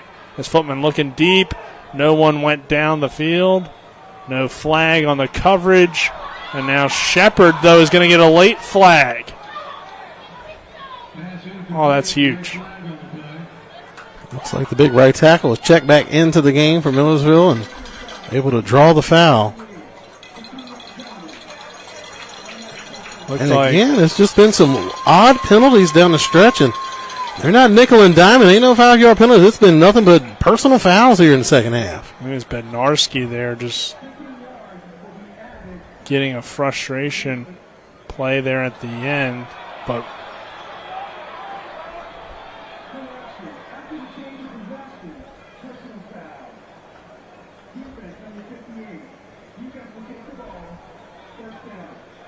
but since it happened after the play, Shepherd still gets the football. So they didn't throw the flag until the pass fell incomplete, and the play was well over, and then you had Bednarski getting that penalty, so not nearly as costly as it could have been. It does back Shepherd up and possibly give Millersville good field position for its next drive if Shepherd can't get a first down, but you still get the ball back, so obviously you're still frustrated by the penalty, but not as huge as it seemed like it was going to be there initially. So that's huge. Because if you end up giving up a free first down on a penalty after the play, then you put them down that close to the goal line, and that's where Footman is a little bit more comfortable on offense. Now you can get back to the stuff that you have been running with Footman at quarterback. Here's Swinehart on the carry. Doesn't find much room. Millersville again looking a little bit beat up here on the defensive side. And they're going to burn their first timeout here as this becomes kind of a timeout game with 3:17 left. You have the 2-minute timeout still and 2 timeouts left. So far from over, but Shepherd with the 14-point lead definitely in the driver's seat right now to have an opportunity to put this thing away on this drive. They're going to try to run the ball and force Millersville at least to use all of its timeouts here. But a few first downs and it'll be a win for the Rams officially. And what's been just a really good game, and we weren't really expecting that this week. Obviously, I think there's probably some concerns for Shepherd moving forward after this one, but they did battle back from 14-0, which is certainly a positive, and since then they have kind of played more like how we expected them to today, Travis. But second down and 9, and Millersville not out of it yet. And again, like going into a game like Kutztown, you're always going to have concerns. They're a top-notch program, but maybe a little bit more to worry about when you're having struggles against teams like Lockhaven, Westchester, and now Millersville. The team has won every game in the series, so who knows what happens next week when Shepherd travels to Kutztown. But, of course, we still have 3 minutes left in this one and a lot of football left to go. It's going to be a 3rd down and 4 for the Rams. Marauders need to stop here and then some quick scores. Shepherd needs a few more first downs to put it away. Tight end Fisher goes in motion. There's the toss again. It's Malachi Brown this time, and Brown's got a big hole and a first down and more. He'll be run out of bounds by Romano.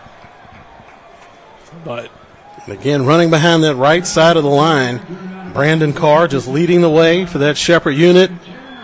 Strong blocks on the edge, and again, you can jam things up in the middle, but where you start to see that strength, the disparity, and you really can't hide it, is out there on the edge, and that's what the Rams have been able to find here in the second half and really exploit it.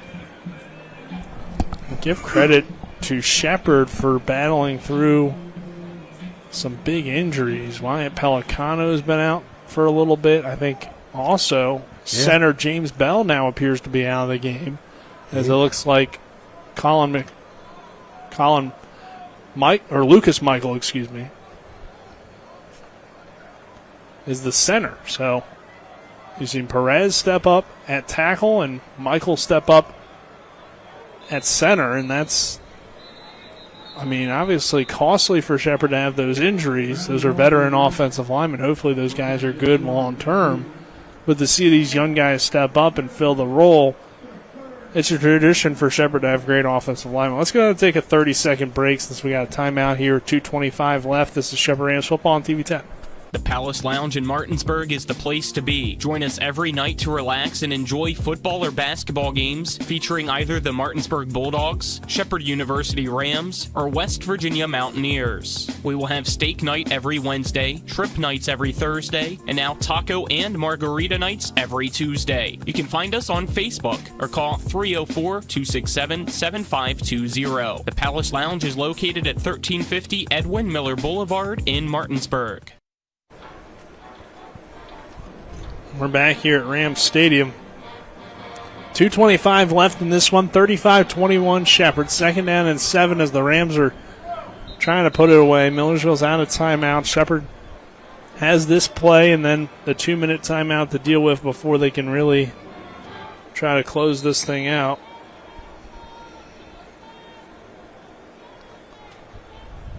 And Shepherd trying to get the first down, and that will pretty much put a seal on it once we are out of the 2-minute timeout. Here's Swinehart running off that right side. Again, you mentioned Carr, one of the few now healthy offensive linemen on the Shepherd offensive line. Again, Shepherd just imposing their will, been able to run the ball with impunity off that right side here in the second half. So just wearing that defense down. Again, we mentioned that at half, just the disparity in time of possession.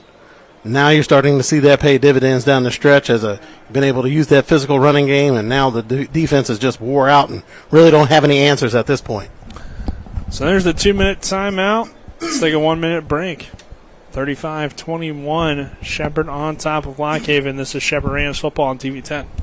The Palace Lounge in Martinsburg is the place to be. Join us every night to relax and enjoy football or basketball games featuring either the Martinsburg Bulldogs, Shepherd University Rams, or West Virginia Mountaineers. We will have steak night every Wednesday, trip nights every Thursday, and now taco and margarita nights every Tuesday. You can find us on Facebook or call 304-267-7520. The Palace Lounge is located at 1350 Edwin Miller Boulevard in Martinsburg. With a great selection comes great possibilities. And at CMA's CDJR of Martinsburg, the possibilities are endless. Shop our amazing selection of new vehicles like the Ram 1500. And right now, save on new Jeeps like the Wrangler and Grand Cherokee models. Plus, every Jeep purchase comes with our Jeep Wave program. So wherever your possibilities take you, you'll be connected. Shop CMA's CDJR of Martinsburg today. Owners just care more. Jordan Barnett gets the first down for Shepherd, so now it's just a few more snaps pretty much left in this one as we're under the 2-minute timeout. Millersville's out of timeouts. Can't stop the clock here, down 35-21 to the Rams, and they'll line up in victory formation. So it wasn't pretty, but Shepherd is going to find a way here today to get the win. Still win it by 2 scores as well. It's like Powell will snap, take that kneel down. To do that a few more times, but. And again, and already kind of got a feeling where Coach McCook is going to go with this game.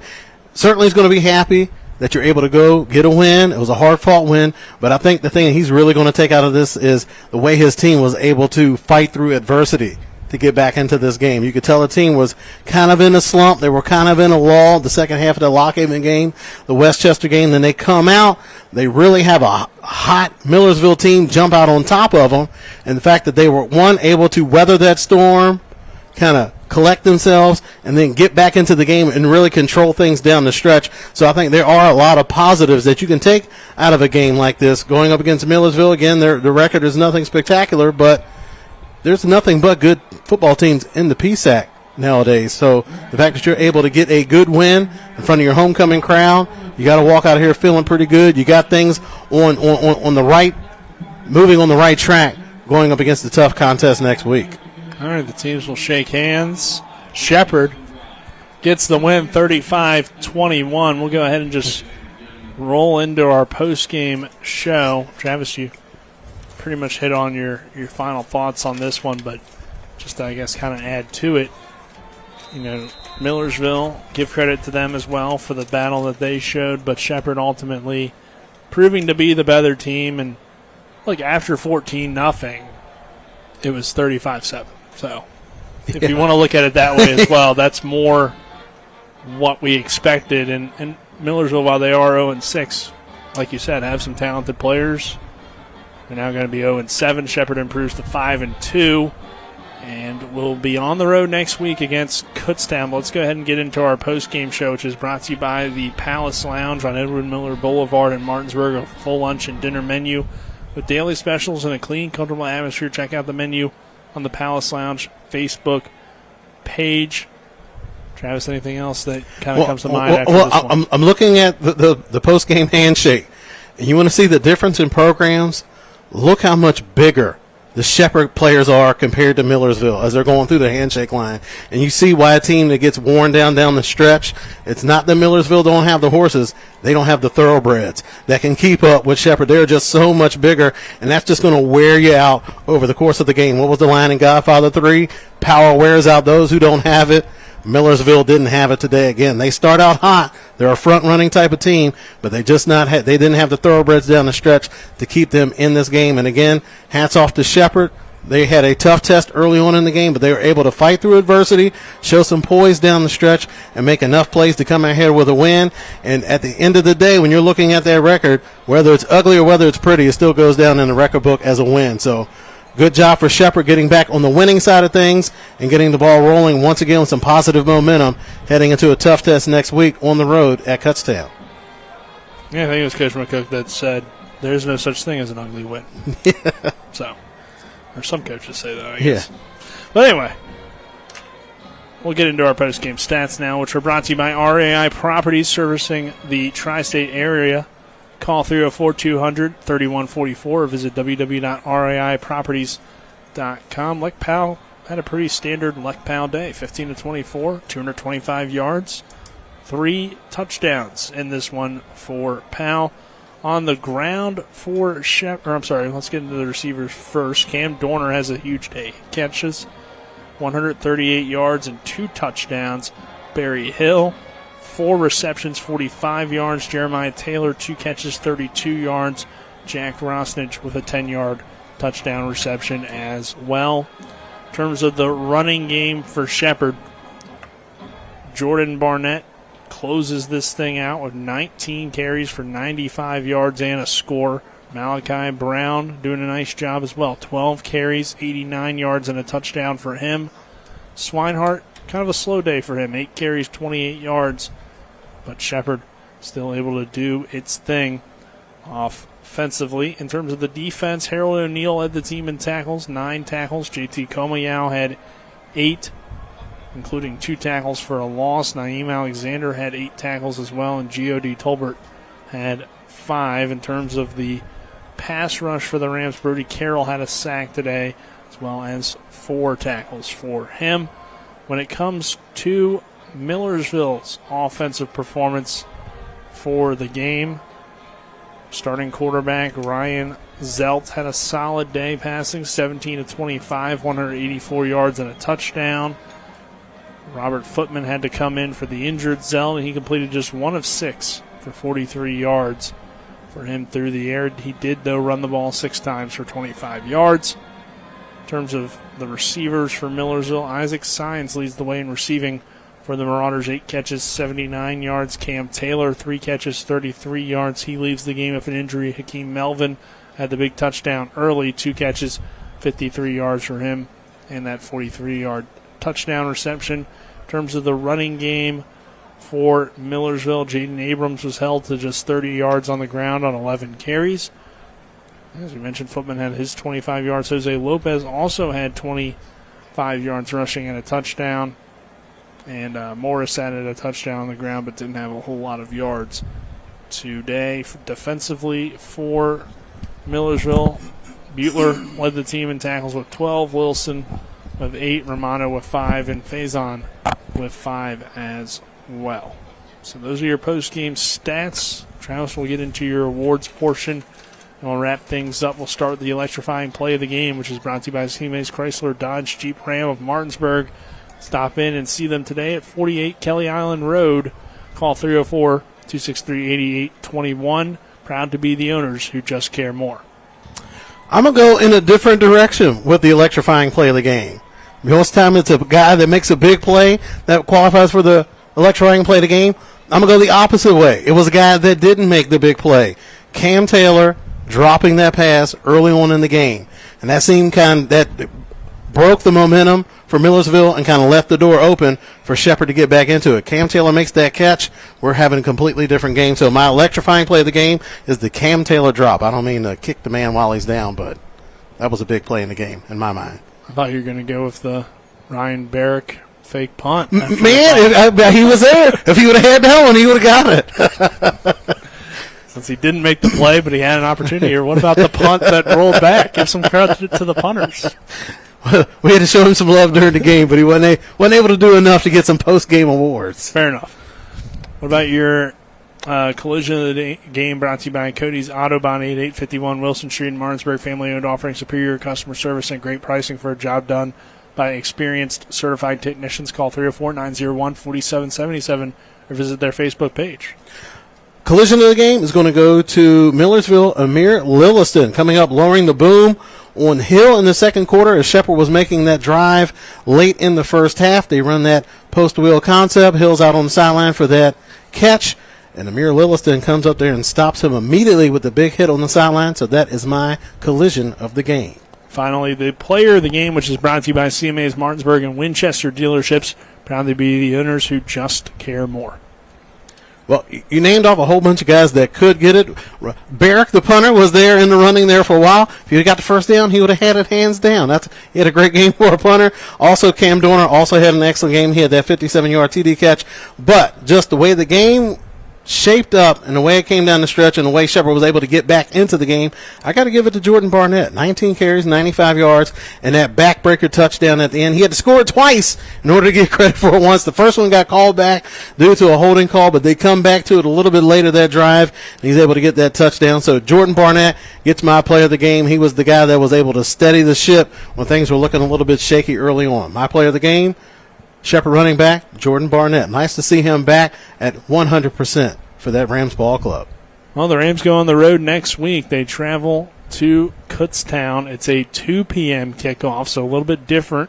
We'll go on the air at 1:30. Also, we're on the road next week for that contest, so looking forward to it. Kutztown, one of the best teams in Division II right now, so it should be a fun matchup. But the Rams improved to 5-2. Millersville falls to 0-7. Your final score here today, 35-21 for Daryl and Matt Miller. Here are on-site guys, as well as Colin McLaughlin back in the studio, who you'll hear from in just a little bit.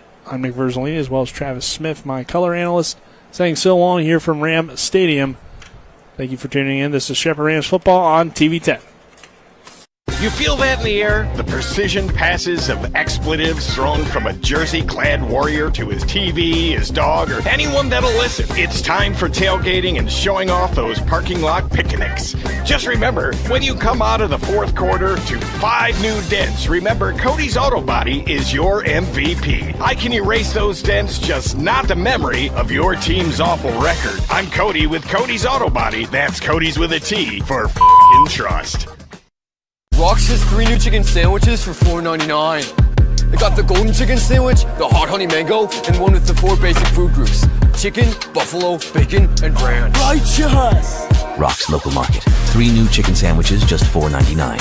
Rox has 3 new chicken sandwiches for $4.99. I'm getting the golden chicken sandwich or the buffalo bacon ranch. Hot honey mango for me. Dude, you don't have any eyebrows. Rock's Local Market. 3 new chicken sandwiches, just $4.99. Mayhem is everywhere. I'm your new bangs, and you can't stop staring at me. That's it. Just tilt the rearview mirror over here. And while you're checking me out more times than a library book, your car is wandering into that lane over there. More bangs.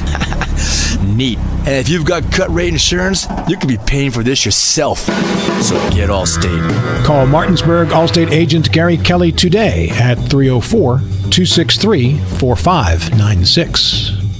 One of the questions lawyers get asked the most is, what is my case worth? I'm Steven Skinner, and this is my brother Andrew with Skinner Accident and Injury Lawyers. The truth is, it's very difficult for a lawyer to pinpoint a number because every case is different.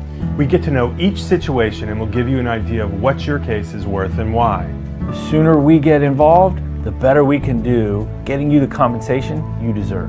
Google Skinner Lawyers or go to skinnerwins.com. We'll treat you like family. Welcome into the post-game scoreboard show here on TV10 and WRNR TV on YouTube as the Shepherd Rams get a homecoming victory over Millersville by a final score of 35-21. Shepherd improves to 5-2 overall. Millersville falls to 0-7. Postgame Scoreboard Show is brought to you by Rob Blair for Berkeley County Sheriff. Vote Rob Blair on November 5th as we take a look now at some scores from around the Pennsylvania State Athletic Conference. Final score, comeback win for Clarion.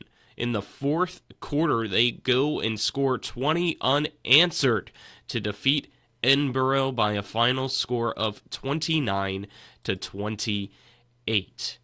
Looks like the third quarter just about to come to an end between number 5 Kutztown at Shippensburg, that at 21-2 Golden Bears. Halftime between Seton Hill and IUP, and it's Seton Hill with a 13-0 lead against IUP. Just getting underway with a, I believe, 3 o'clock kick that was between number 6 Slippery Rock and California University of Pennsylvania. Cal U leads Slippery Rock early, just 2 minutes in, at 7-0. Then at 6 o'clock tonight, it's Bloomsburg at Lockhaven and Westchester at East Stroudsburg. Let's now look at some Division I college football scores from the noon hour kickoff time slot. Number 6 Miami leads Louisville 45-38. Number 10 Clemson leads Virginia now at 41-25. Number 16 Indiana will remain undefeated. They are dominating Nebraska by a score of 49-7. Auburn leads Missouri, who's ranked 19th, on upset alert with 4.5 minutes left, down 17-14 to the 2-4 Auburn Tigers. Number 23 Army leads East Carolina now 45-20. UCLA leads Rutgers by a score 35-25. It's Wake Forest leading UConn 23-20 now. Cincinnati leads Arizona State 24-14. Louisiana's taken the lead against Coastal Carolina. That score now 27-24. And South Carolina still dominating Oklahoma, that at 32-9. As that wraps up the post-game scoreboard show, I'm Colin McLaughlin signing off for this afternoon. Again, our final score, Shepherd defeats Millersville 35-21. Happy homecoming, Shepherd.